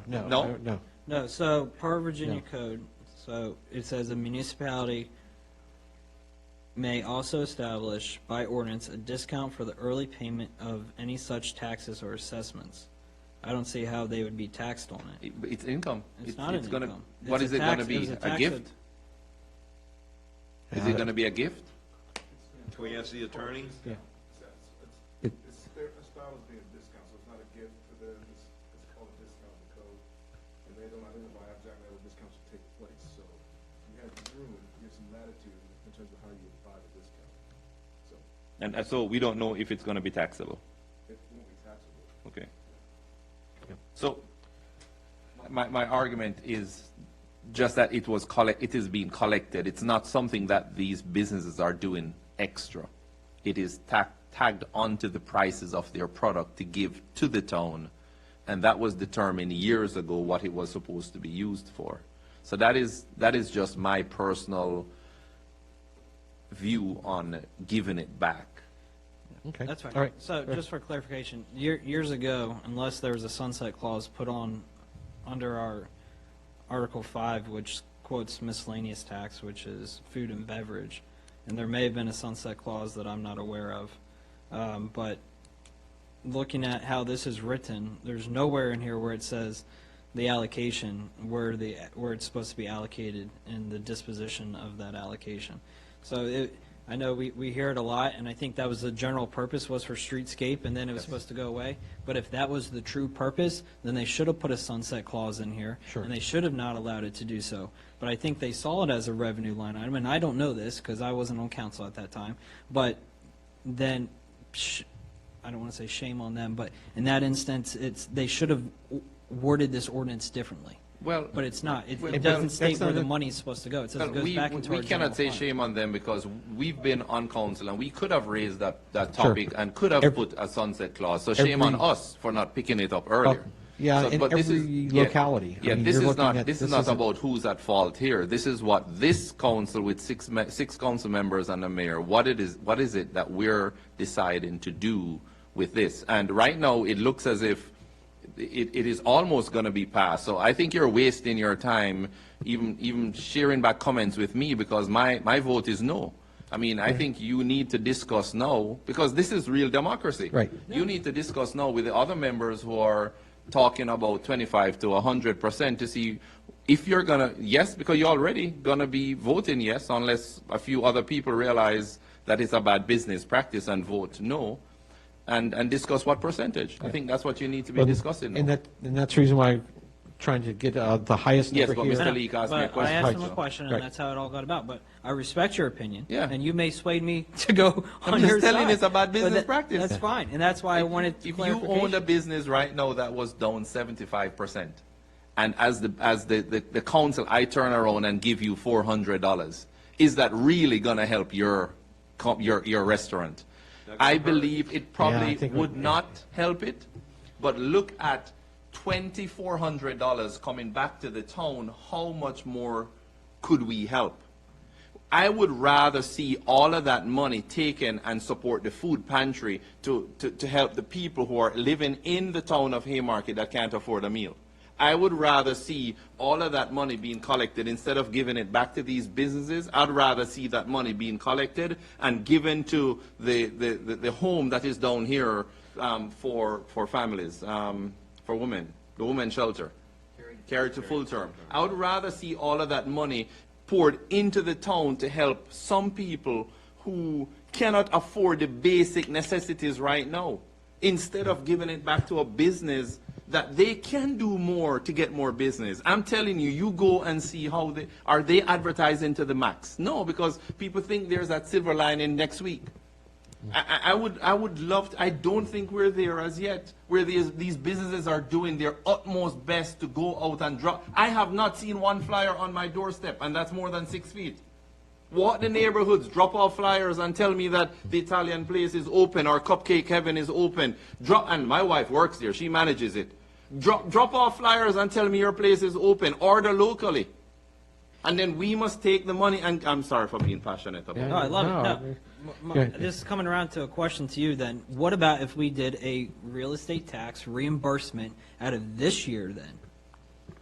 Giving back to landlords, giving back to Again. folks, they would have to rebate their money back off that triple net if we gave that money back. That could help. But then That again, could help our there's residents. a hole in that you pointed out earlier, that those who don't have the triple net don't benefit. And how do we ensure that the business owners, majority of which are not the small businesses in these stores, majority of them don't own it. But how do we ensure that the business owners that we're giving the rebate to, they're passing it down to the ones who occupy the space? Or are they going to keep their rent and mortgage the same? So that is to where, full circle, we don't run those small businesses. We're not the business owner. We can give them the tools necessary and tell them, check your leases. We're giving a rebate back to all these landowners. But and they sir, have to- most of them cannot get out of that lease if it's not worded that way. So. I'm just thinking options. I just yeah. want to think Yeah, I know. options. 'Cause I totally like where you're understand. going. I like where you're going at it, and to giving back to whether it be the food pantry or carry to full term to what we can do now. So that's why I was thinking, well, what if you did a real estate? There are families rebate that are home right now because mother, father, kids can't work. And at least most of these restaurants are still providing employment for some people who are still there working and earning their wages. And we're going to take the little money that we have for a town, and I don't want to use the word that has been used from the podium inappropriately most of the times by not managing our finances properly. I just want us to have good, decent, not rushed conversations on what direction are we going, because I think, I personally don't think collecting a meals tax and giving it back to a small restaurant is going to help them. And I know any little helps. Yes, any little helps, but I can tell you $400 in my pocket right now won't help me. Okay. Let me go to Chris Kuhn, and then I've got a follow-up to. Yeah, let me calm down first. Oh, yeah. Mr. Kuhn. Thank you, Mayor. There is one alternative that I've thought of that may be able to address both of your points.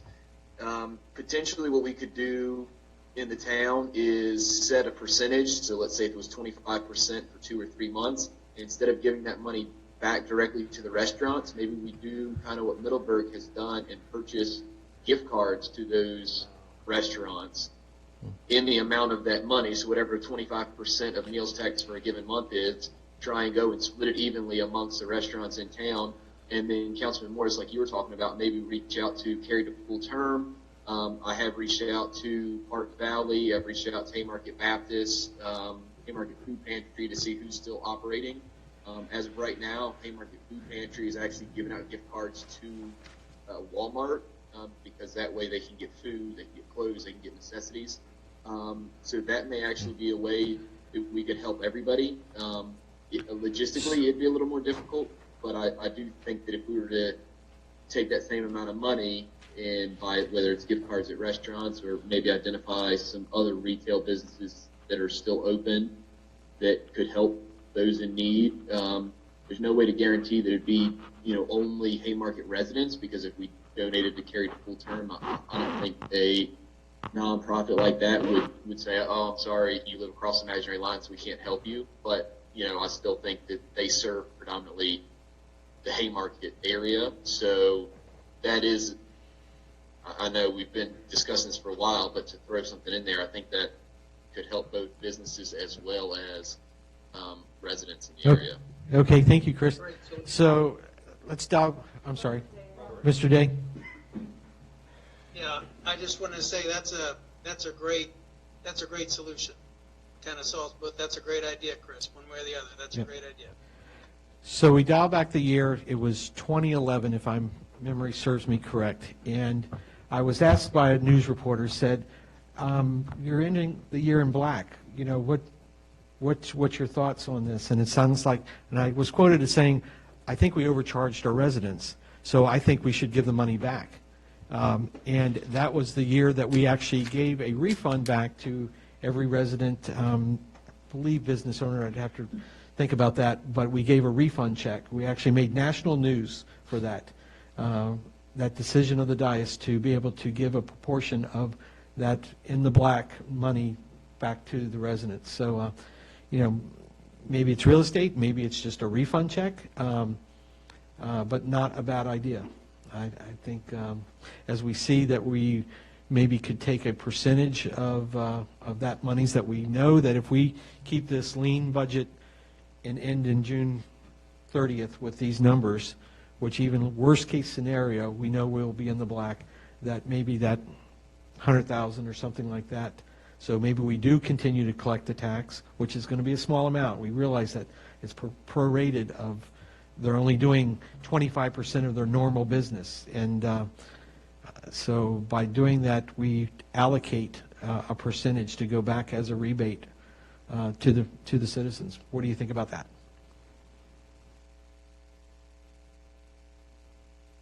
I'm not opposed to that. I am opposed to gift certificates and stuff. Where do they go to? Local. Local. Yeah, but which businesses? Yeah. Do you give more than one, then you do another? I think I'm opposed. I'm opposed. I'm opposed to gift certificates. Yeah.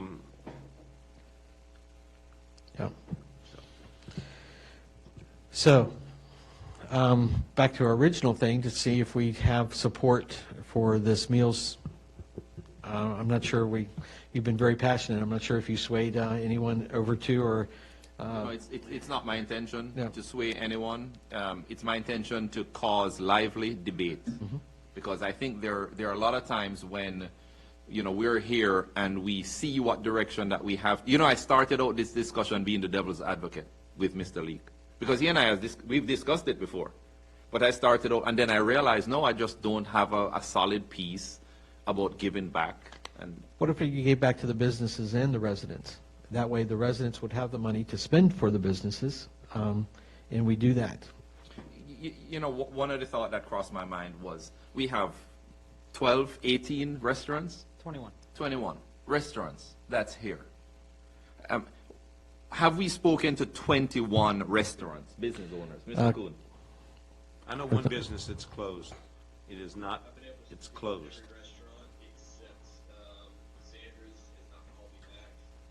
And McDonald's, every time I try and contact the manager, his voicemail is full, so when I try and... The Chinese restaurant is closed. But every other one I have touched Yellow base with. Chow or whatever it is. Their It's situation. closed. I went there Because once. I eat there a lot. And we went there and they are closed. So no one's talked to them because they're not around, unless you call them. Right. But this was several weeks ago, I think, when we first. They were open several weeks ago. Yeah, as we went So- through the ones there.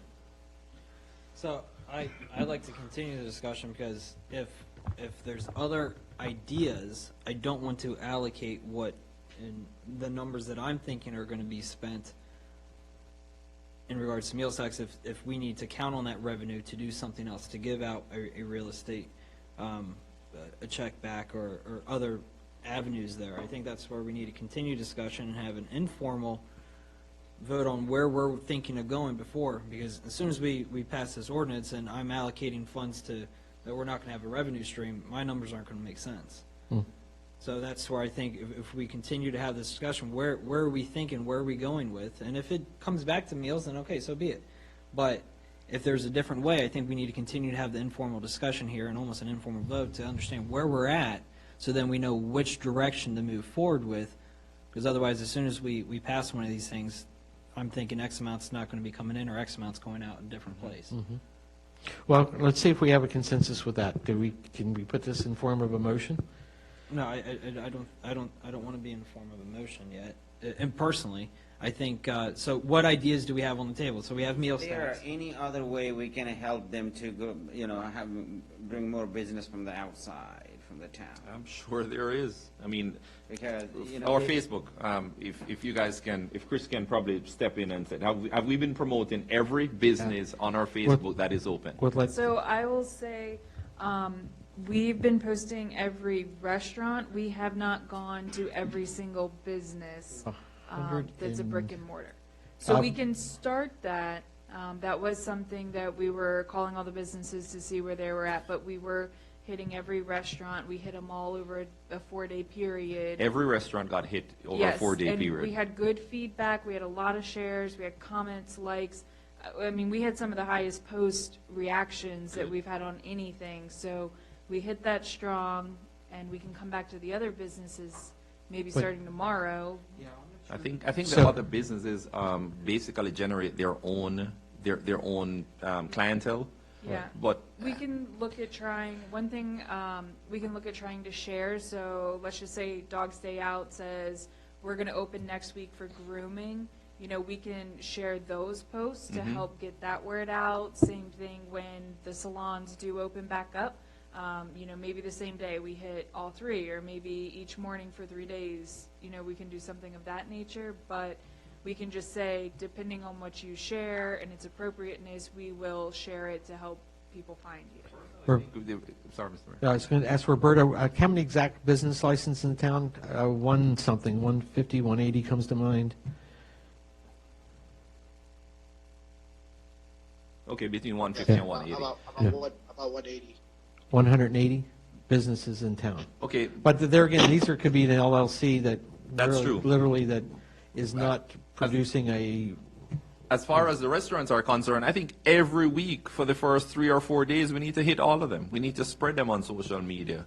And we probably need to do a better job in reaching out to the restaurants and say, hey, you guys have flyers, make flyers. We will task our police department or council members to go out and drop it off on people's doorsteps. We can do more. That's a good question. I don't think we're doing the most that we can, even for the business side, but even for us, I think we can do more. One thing, corporate level, they cannot do it. Like, small restaurant, they can reduce their prices, then bring the more customer. They can increase the volume that way too. If they're trying to do it, I think they can do it. But it's going to take coordination, and I don't know if we are helping them as much, or are we sitting back and just waiting for them to take the initiative? We need, for 21 restaurants on the list, we can stay one day and call 21 restaurants and ask them, what is it that you're doing this week? We're here to help you promote it. The signs are in? The signs are in. They're ready to go up tomorrow. The one thing I was going to say is I know Chris called all the restaurants and had a conversation with them, and then a couple days later I called all of them again and said, hey, I'm going to do a Facebook post for you. What can I share? What's your special this week? What are you doing? What's the information you need to get out there? I did end the phone calls with, please share with me if you have anything. Here's how you can reach me, and I will keep posting. I've not heard back from any of them, but I can call them Well, I can again. tell you, if I was a business owner and my business was suffering, you'd be tired of hearing from me. Right. They got to take that initiative, though. Yeah. That's what I'm saying. Yeah, and we. So I've what been I did seeing. do I've been is seeing the send post those and surveys to everything. all the businesses when this first broke out. I sent a survey. Let me see what date I sent It was created and sent to all the businesses that we had an email for. It was sent out March 30th, and I only received 20 responses from businesses. And of those 20 responses, 12 were open and 8 were closed, and a good portion of them were restaurants that were open.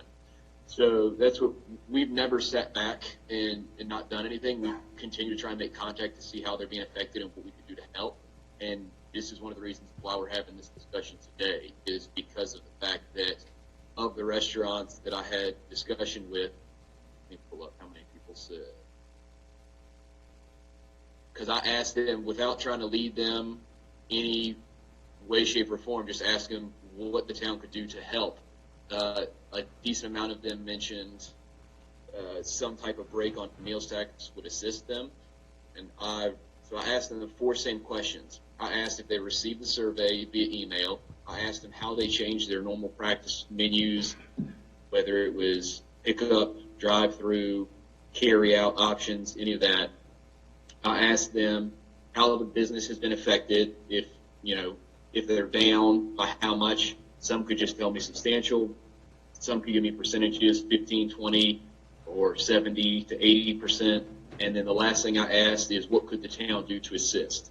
A lot of them said the social media posts. That's why we really started individually posting on social media. And then when we get to the breaks on meals tax,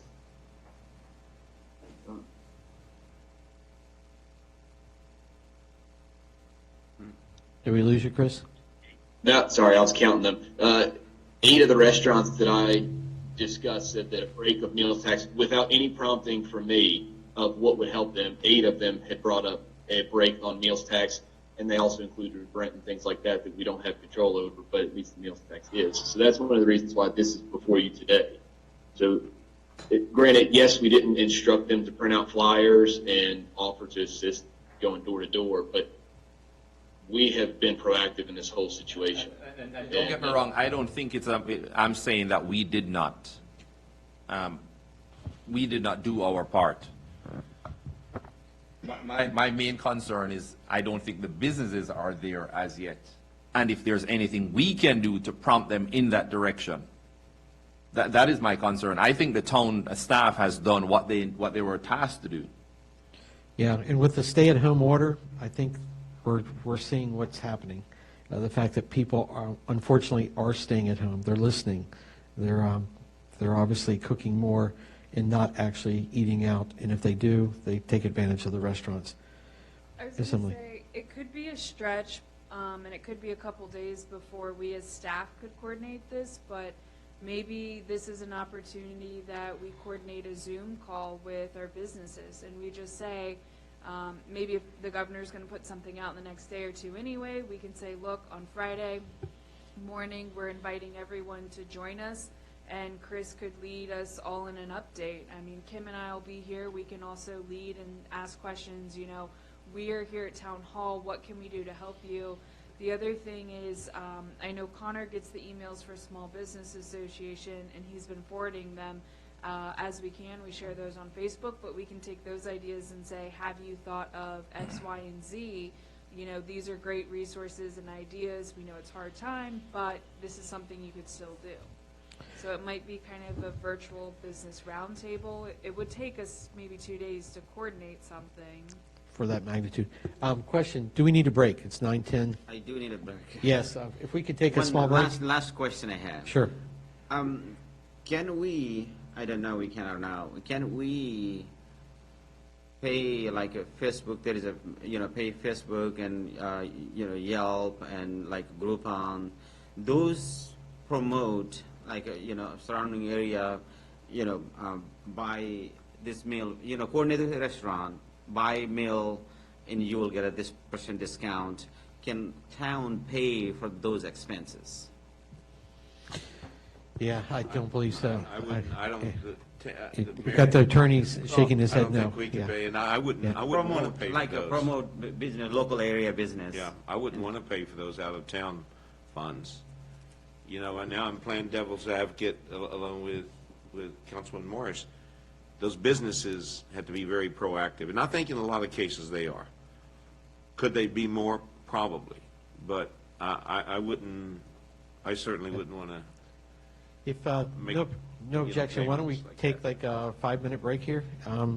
We'll reconvene approximately 5 minutes. Okay. All right, thank you.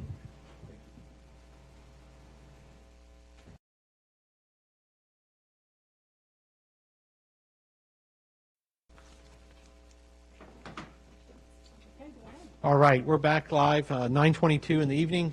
Looks like we haven't lost anybody via Zoom. Roberto hopefully is there. All right, back to our discussion. Excellent. Mayor, may I? Sure. So I think we have a general consensus on the meals tax side of things. Any thoughts on giving back a portion of real estate this year of what we've already collected in real estate tax? How will that hurt, what will that do to our budget? Depends on what you give back. What do you recommend it? I don't have a recommendation because I didn't think of it until tonight. In lieu of meal tax, In lieu of, in addition to, helping all the people who are staying home, not just the all the restaurant. people. I mean, you're looking, I would have to get, Roberta, if you can hear me, if you can email me or text me the assessed numbers from 2019, I can run the calculations, or if you can run the calculations of dropping it from a .146 down to a 136, giving a penny back or 2 pennies back on the assessed value. Actually, I have that number now that I think about it. Sorry, Steve, I lied. So here we go. The only numbers I don't have is I don't have the number.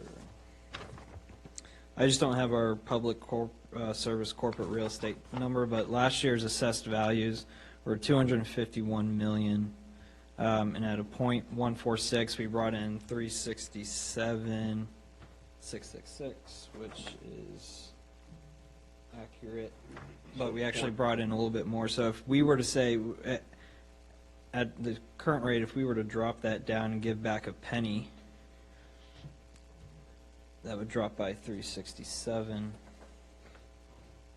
376. 1 second. My formula is not correct. Equals the sum. You need some time, Mr. Lee. Couple minutes, yeah. Another option, B poll delayed plus the real estate tax refund or rebate in lieu of no meals tax. I think that's a great idea.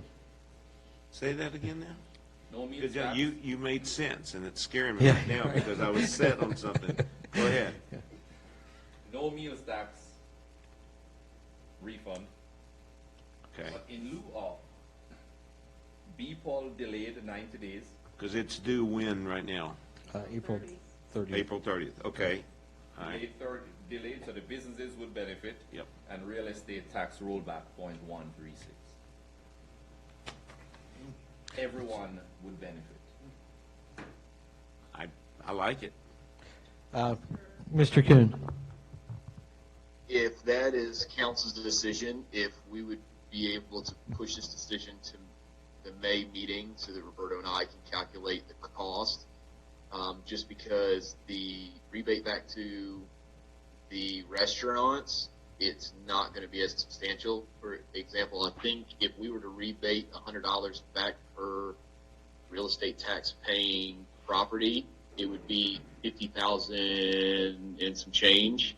So that's where a rebate back on all the real estate properties, not saying it's a bad idea, it's just going to be more substantial of a cost. So I just want to make sure that we can run the numbers. Well, it would depend on what we're actually deciding to put back. So in other words, if we're in the black for, say, 200,000, say we decide to give back 100,000, you're looking at about $200 per household that we could refund Yes. them to.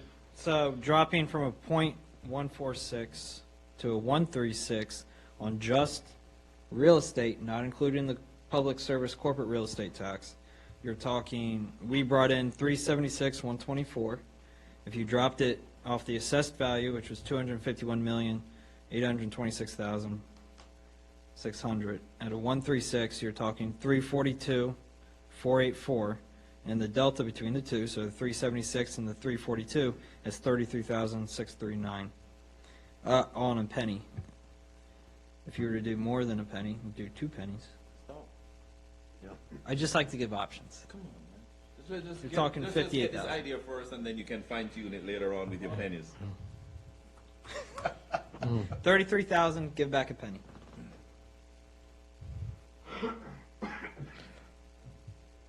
I may still no for it.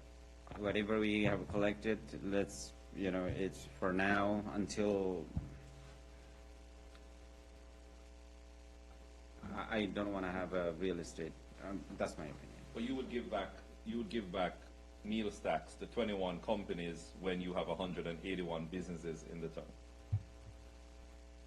I will not support it that either.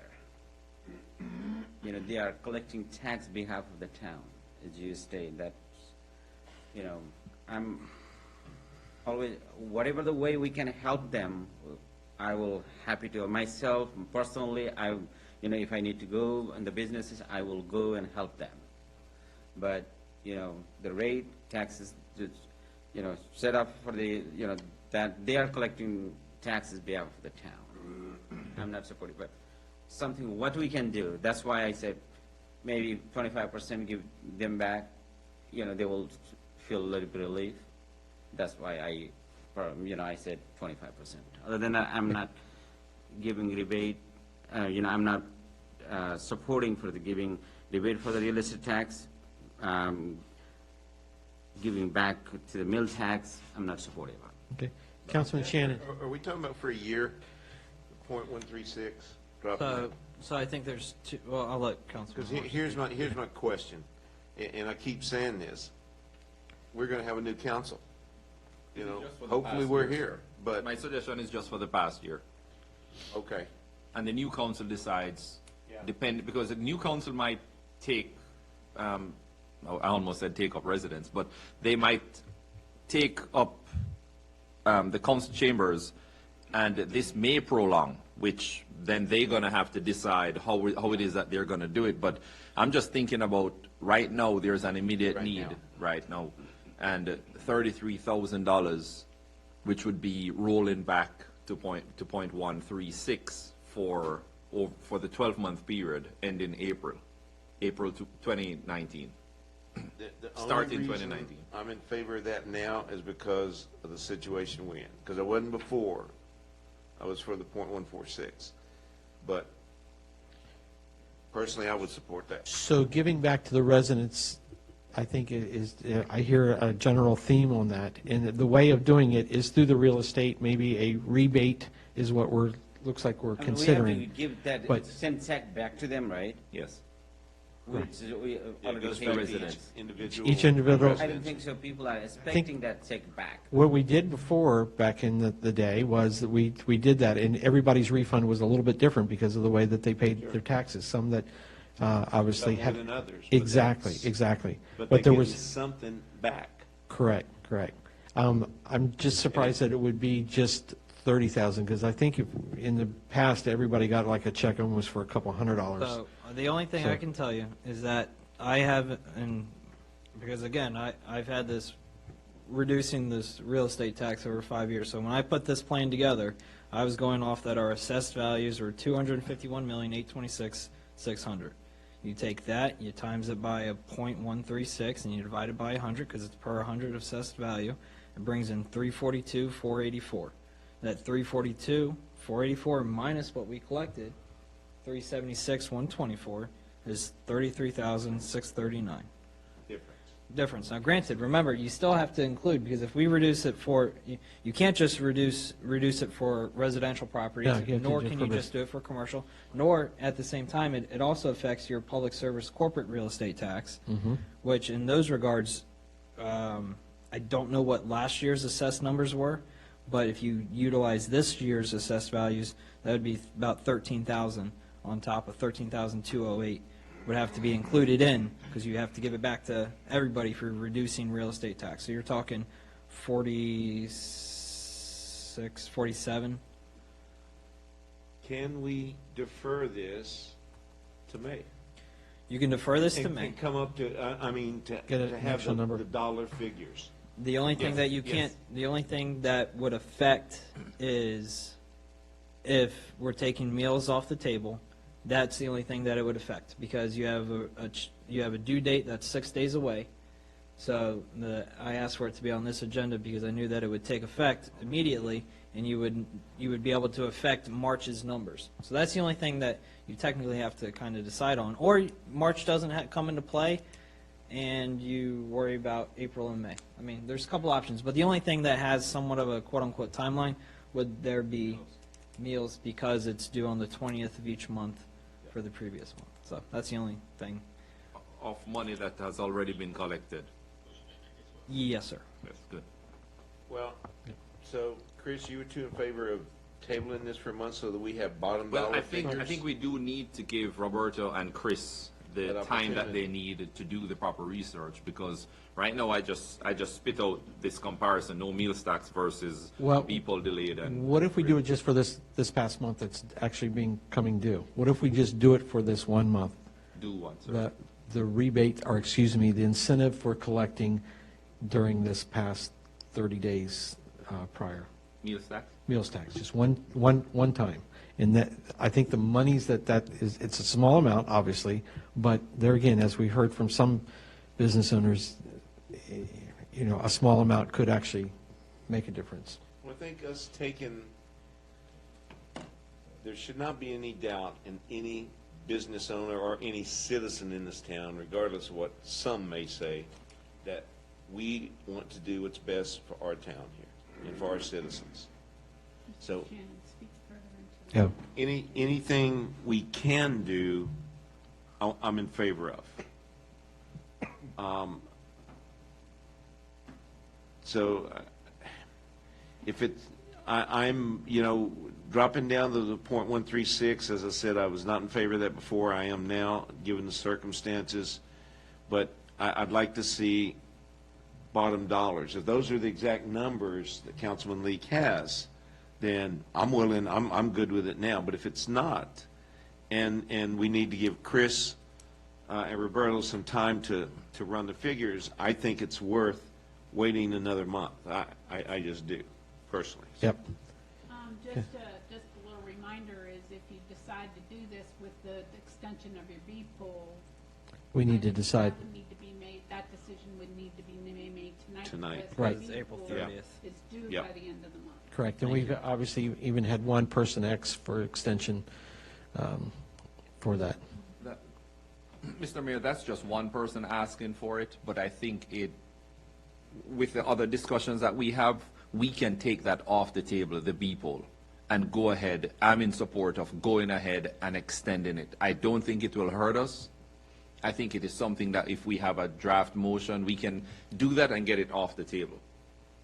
I just want to be comfortable with 90 days, because 90 days would push it into your next FY budget, and we would need to allocate those funds in this, or we would need to have those funds coming in. We have money in operational, so it's not that we would have an operational shortfall, but Could we do 60 days and review it at the end of the 60 days? I would be comfortable with 30 days. And your treasurer may be able to say differently, but Yeah, I wouldn't want to do anything more than 30 days. Right, that's a big sum Personally. that we get in April that keeps our books keeping in the positive there. Yeah. Roberto? So my thought on that is, some localities, they have delayed the repos, but staying within the fiscal year. So I would be okay as long as it's within the June 30th day. So I believe that will be 60 days from April 30th through June 30th, as long as it's deferred till then. But then you're hoping for no delinquencies. So what, and I'm asking this sincerely, what would be the difference of pushing a B poll payment and not pushing a meals tax payment? It's not a B poll, we're not, The due date.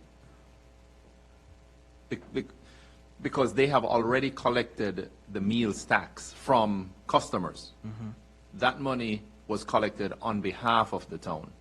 That money should have been set aside when they collected that money, not to be used to spend on anything else, but to pay the town for the meals tax. Okay. Okay, I got Roberto with his hand up. Roberto?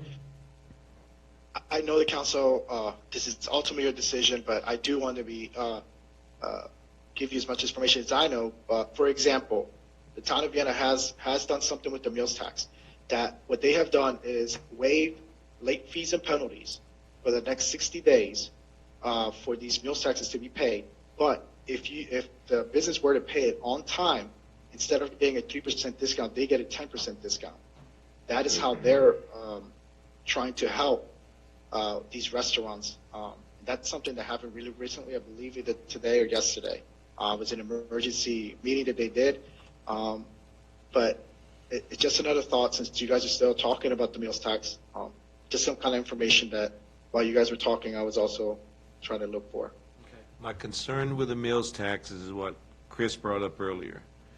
If we delay that, they're going to owe us a lot more money in 90 days or 60 days, whatever. Are they going to have that money to pay? Are they going to use that money for something else? So that's my concern, why I'm not in favor of extending that. Okay. So do we have a consensus of that? So we can at least take some of these things off the table. That's fine. It just didn't make sense to me. That's why I was asking for clarification. Okay, understood. So do we have at least a consent to take the meals off the table? Is that what we're looking at? Yes, for me. Councilman Lee? No, I'd like to keep it on the table. Yes, sir, take it off. Off. Madhu? Take it out. Off. Councilman Day?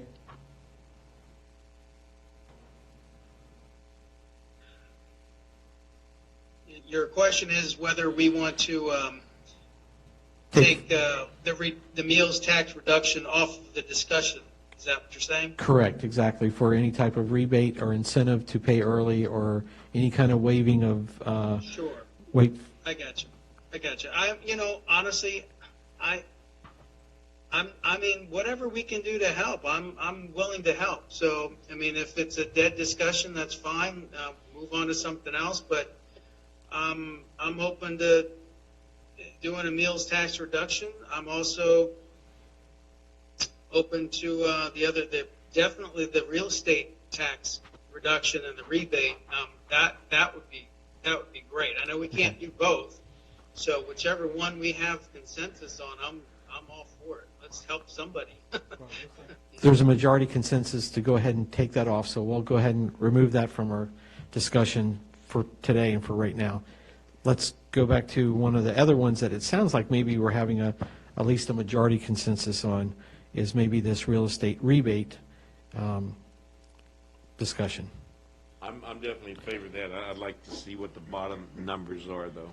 Right. So basically, we're taking monies out of the black that we are now projecting that we're going to end in the black and using that as some type of rebate based on. And we'll still real be estate. in the black, though. Well, yeah, I think you That's don't. that's why I'm saying I want to see the bottom numbers. I want to stay in the black, but I think that's something that can help all of our citizens. And whether it's not just the businesses, it's all of our citizens, whether it's $100 or $200 a household. Maybe they'll take that money and go to one of our businesses. This is but all on top it of what helps. the staff is already doing in promoting these Absolutely. businesses. I have a quick question. Just for clarification on that, so residents obviously are given. The businesses, only if they actually own the property will they actually be getting a benefit, or indirectly, maybe the rebate, I'm not sure how that would funnel back on a triple net lease. So really, the businesses that are renting, as you go through each one of them through town, most of them, there's only one that I'm aware of that owns its own property. So only one would be affected of One right receiving. here, that was here tonight. They Cor- own their property. Two. Well, if you're looking at, right, correct. There's a lot that own their properties. Yeah. But that's, I was thinking restaurant first of all. we okay, were I'm we sorry. were hoping to discuss delaying the VPOL, Right. which helps every business. Right. So do we have at least a consensus with that, a delay of the B-poll? Yes. And are we looking at maybe a 60-day 60 or? I think 60 is what, 60 is too much, guys. You think so? It cuts it way too close. 30 days allows us to look at what it is. We're on track currently to beat what we've done last year, despite what has come in on that side, despite what other folks are saying. we projected 195, we're closely at 90. Sitting down and speaking with Roberto, we're on projections of who has paid last year, so looking at just the delta between their business growth, we're on track. Doing it 60 days pushes us to June 30th. If we have someone who's late, if we have things along those lines, it gets tough with the And budget. it's really, yeah, and I'd like is this 30 really days to something put us we at want May to, 30th. I think the 30 days then, I think that would make Can sense. it be reviewed at 30 days? or maybe 30? up to 30 days? Maybe only you give the extension for those that have replied or requested. Not everybody's So- going to want it, maybe. Right. Some So are ready here- to pay yeah. it, so. And here's the thing with it. If you're working the numbers backwards and we're trying to set a realistic expectation, and there's a lot of factors in regards to revenue coming in next year, every 30 days we delay is 30 days less that Roberto has, that any of us have to look at the numbers and look to see what to project Trend. for next year in regards to a trend. Another good So, point. It's doable. I can be on board with it because, in my opinion, it's the same as the meals tax. We're giving them cash on hand until they can get some SBA loans in, whatever's necessary. It's still robbing Peter to pay Paul, in my opinion. But I would not be comfortable with anything more than 30 days. And Roberto is our treasurer, so I'll refer to him. But Roberto just suggested from another municipality that Their that- FY year that's- runs longer than ours. I think their FY year is not a July 1 to June 30th. I would have to look up Vienna's, but I don't think theirs runs the same as ours. Why would he And there- mention? Why would he mention that if it's different? Right. Is this No, because that's- watermelon to No, it's not. grapes? Watermelon and grapes. You know, So 30 days.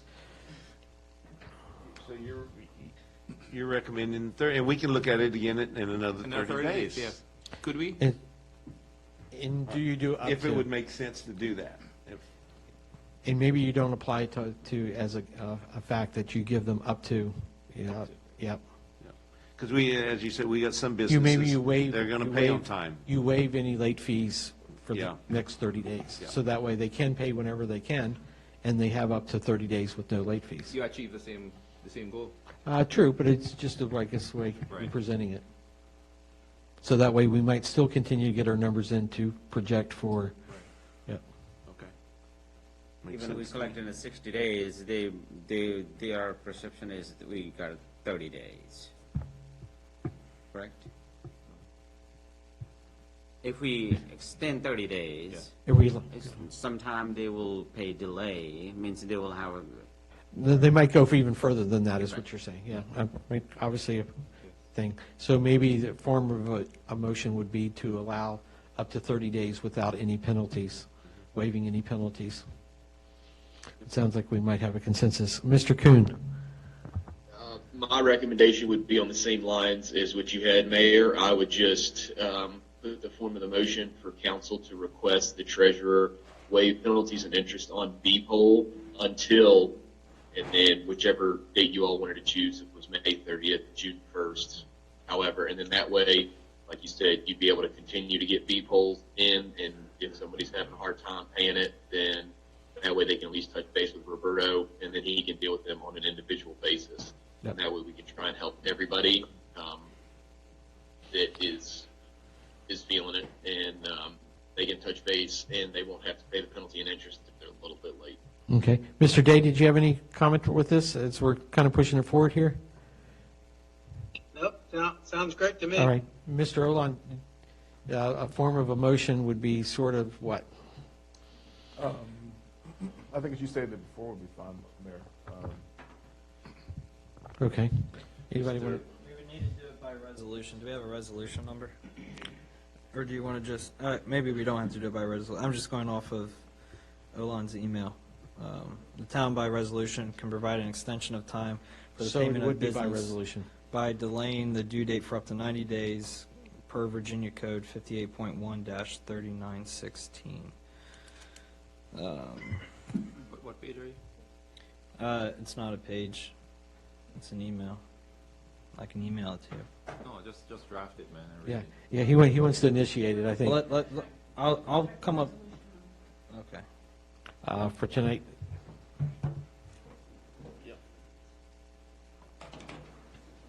I've got a copy of it, I can give it to him. if you want. That's perfect. then Mr. Morris can come up with the resolution.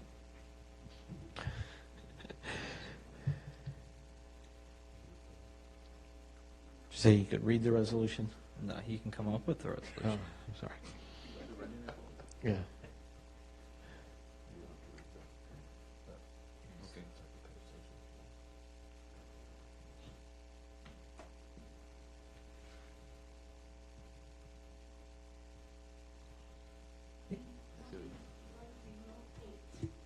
Twenty 20-008.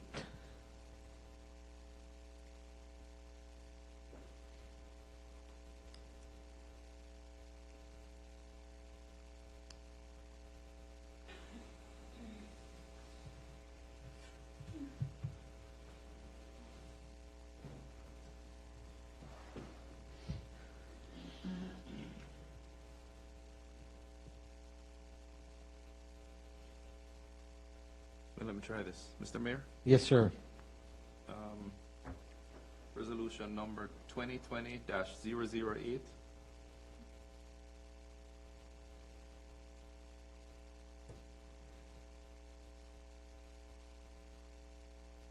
Virginia Code 58.1-3916. The town can, by resolution, provide an extension of time for the payment of business license taxes by delaying the due date. I'm requesting for the treasurer to waive collection of BPOL for up to 30 days with no penalties or late fees or interest. Okay. Is that correct? Yeah, so I think that would be a form of a motion. So do we need a so moved? So moved. There you go. And a second? Second. All right, discussion on the motion. Seeing none, roll call vote, please. Shannon. Yes. Leach. Yes. Morris. Yes. Camping. Yes. Day. Yes. All right, wonderful. There we go. Obviously, with this real estate, it sounds like we were going to need to put this on our next agenda. Thank you, sir. We'll be able to present, obviously, to the council, maybe better numbers of what we could feel comfortable with ending the year with. Obviously, looks like worst case scenario, we're in at least the 200s-ish, that maybe possibly we rebate half of that or something to that effect. You remember we were almost projected to go in the black, obviously, for this year, because we were going to then put that monies towards our loan. Right. So Right. just to kind of dial back the history, so by doing that, we would then not being able to put as much towards the loan, which we do put the payments every month, or excuse me, twice a year, we pay our loan off or pay towards our loan. So this would just be less monies that we were anticipating additional payment for the loans. So with that, we could look at, and there again, maybe we'll have a couple recommendations by that time after, the finance or Roberto and Chris look at this and drill down. So is that, sounds like a good plan? Looks like Yes, we. sir. Great. All right. So that will be the directive to present for this next council. And hopefully, we can get it out maybe a week beforehand, before the publication, so that way we all have a chance, the public has a chance to look at this as well. This is great. It's good stuff. Mr. Kuhn? You want this on the May agenda? Correct. So if we got it out a week early, it would need to be out this Friday. I think we're. Next Friday. I think you're a week off. I think we're. So next Friday, we have to do the normal agenda. Oh, I'm sorry. I see what you're saying. Yeah. Okay. Yeah. I just want to make sure we have a good full week to review it. Okay. Yeah. All right, confidence that if it was this Friday, he would have gotten it He done. should have done it. Yeah, absolutely. Yeah. Yeah. Okay. All right. Refinance updates. Mr. Kuhn and Roberto. So, Roberto, why don't you go first with talking with Carter Bank, and then I can come in after you. So I was able to contact a representative at Carter Bank. She apparently we're not the only ones that are looking to do something with the loans and obligations, debt services. So she got back to me really late today, as of right now, the question, it looks like they can do a 5-year loan at a 2.5%. But she also indicated that depending if the town is willing to open a cash management account with them, they could probably do a little bit better. I am still trying to collect more information. I'm hoping to be able to actually speak to her tomorrow. This was all done through email, as I've been playing a lot of phone tag with a rep at Carter Bank. That's how much I have when it comes to that loan with our current loan holder. Chris has the rest of it. Okay. So yes, after we reached out to Carter Bank to get some information, I was able to reach out to a couple different banks that are in our general area. I reached out to Fauquier Bank, of course, which is right here in town. I've got additional meetings scheduled. Similar to what Roberto said, it's a little bit of phone tag, but I've been able to talk to some people who have some knowledge on it, and then I end up talking with, or I'm going to have meetings scheduled with some of their commercial loan individuals. So Fauquier Bank, they gave me similar ranges, basically 2s to 3s. The individual I spoke with was familiar, but didn't know right offhand what it would be. But they did also indicate that closing costs could be anywhere from 0.25%, so 0.25, up to 1 full percent. And that just, depending on what rates we could get, that would significantly cut in, because if it was 1%, it'd be about $7,500 in closing costs. I do have a call scheduled with Wells Fargo and BB&T later this week. BB&T, I'm talking with them Thursday at 2 p.m. And actually, while we're having this meeting, I had the Wells Fargo rep send me an email, so I can check and see when he's trying to meet. So he actually sent me a bunch of questions for us to schedule a meeting later. But that is the updates right now. So I don't think that we're getting the rates similar to what Percival was, but Percival was also refinancing a very large sum where we are under $1 million. So I think that is one thing that is affecting the rates. Okay. All right, thank you. Thank you for those updates. Our next line item here is our work session. Of course, so we've been talking similar to it, page 23 through 36 of this. Obviously now with the, sounds like we might have a consensus of a equalized rate, then we need to then program that into the budget and come up with some, making this thing balance. As far as the suggestions,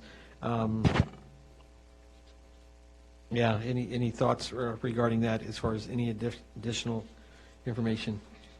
The only additional information that I would recommend that would be changed to be put in for a public hearing would be to update our pedestrian improvement projects to show exactly what will be needing to come out and what we will be able to be reimbursed with, and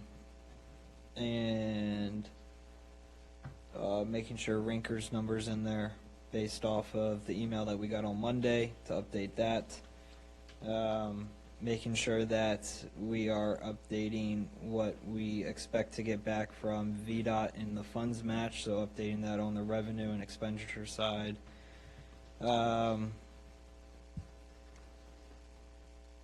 The only other thing outside of those updates and the equalized rate, where we stated that those extra monies would be going towards paying down the debt, so just taking that out of our debt, our expenditure side on the debt service, if that's the way that council's wanting to go, thinking of the 136. Yeah, don't you switch on, don't flip-flop on us again, come on. I'll bring meals tax up so fast. It's 136. Okay.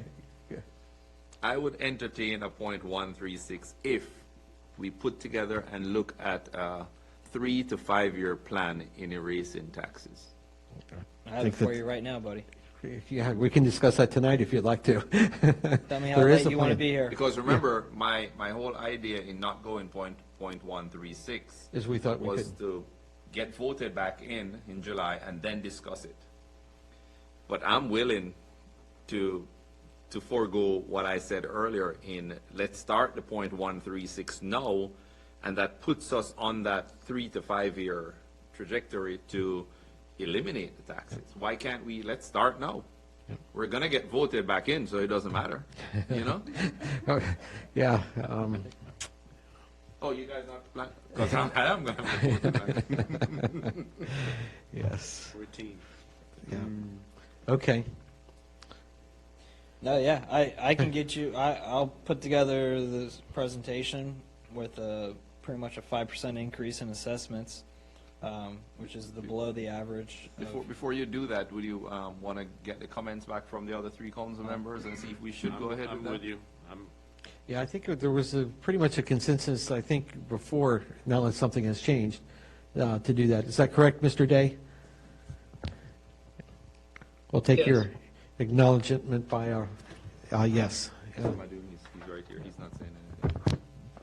Mr. Madhu, eliminating the tax altogether on a 5-year plan, have you changed your mind on that? or- No, sir, yes, Okay, you I'm like that as well? Yeah. Thank you. Yeah. We could be like, as I mentioned, other localities that have a 0 real estate tax would be awesome. Great. Really, I don't think we have anything else on our agenda. No, I think we have a directive. Well, yeah, just continuing on that topic, if that's the will of the council, we would be looking at this budget thinking that there would be no effect to next year, which would not be true, because obviously, one recommendation I would make to the revenue would obviously be B-Poll, because we know we have a lot of businesses that are going to be closed for April, May, and a portion of June. So we continue to move forward in the projection that we're going to be up and running, but knowing that we will have to amend this budget in some way, shape, or form, because we are going to have a projection loss in B-Poll. From everything from businesses going out of business. From businesses going out of business. Right. So the reason why I'm stating to continue to move forward is because of the dates that we're going to be bound to. So dealing with a public hearing for a budget, we have to give notice for the 7 days, and then after we have the public hearing for the budget, we cannot vote on that for another 7 days, which gives you 14 days, technically speaking. Looking at that, if we were to move forward, we've held our public hearing for our tax rate at a 146, can't go any higher, but you can say the same or you can go less. It looks like we're on track to going less, so we could pass that tax rate at our next meeting, being there in May. At the same time, we could hold a public hearing at our May meeting for our annual budget, the maximum of what we're looking to do. If we go below that, that's fine. If we're reallocating line items, again, I believe we have to hold a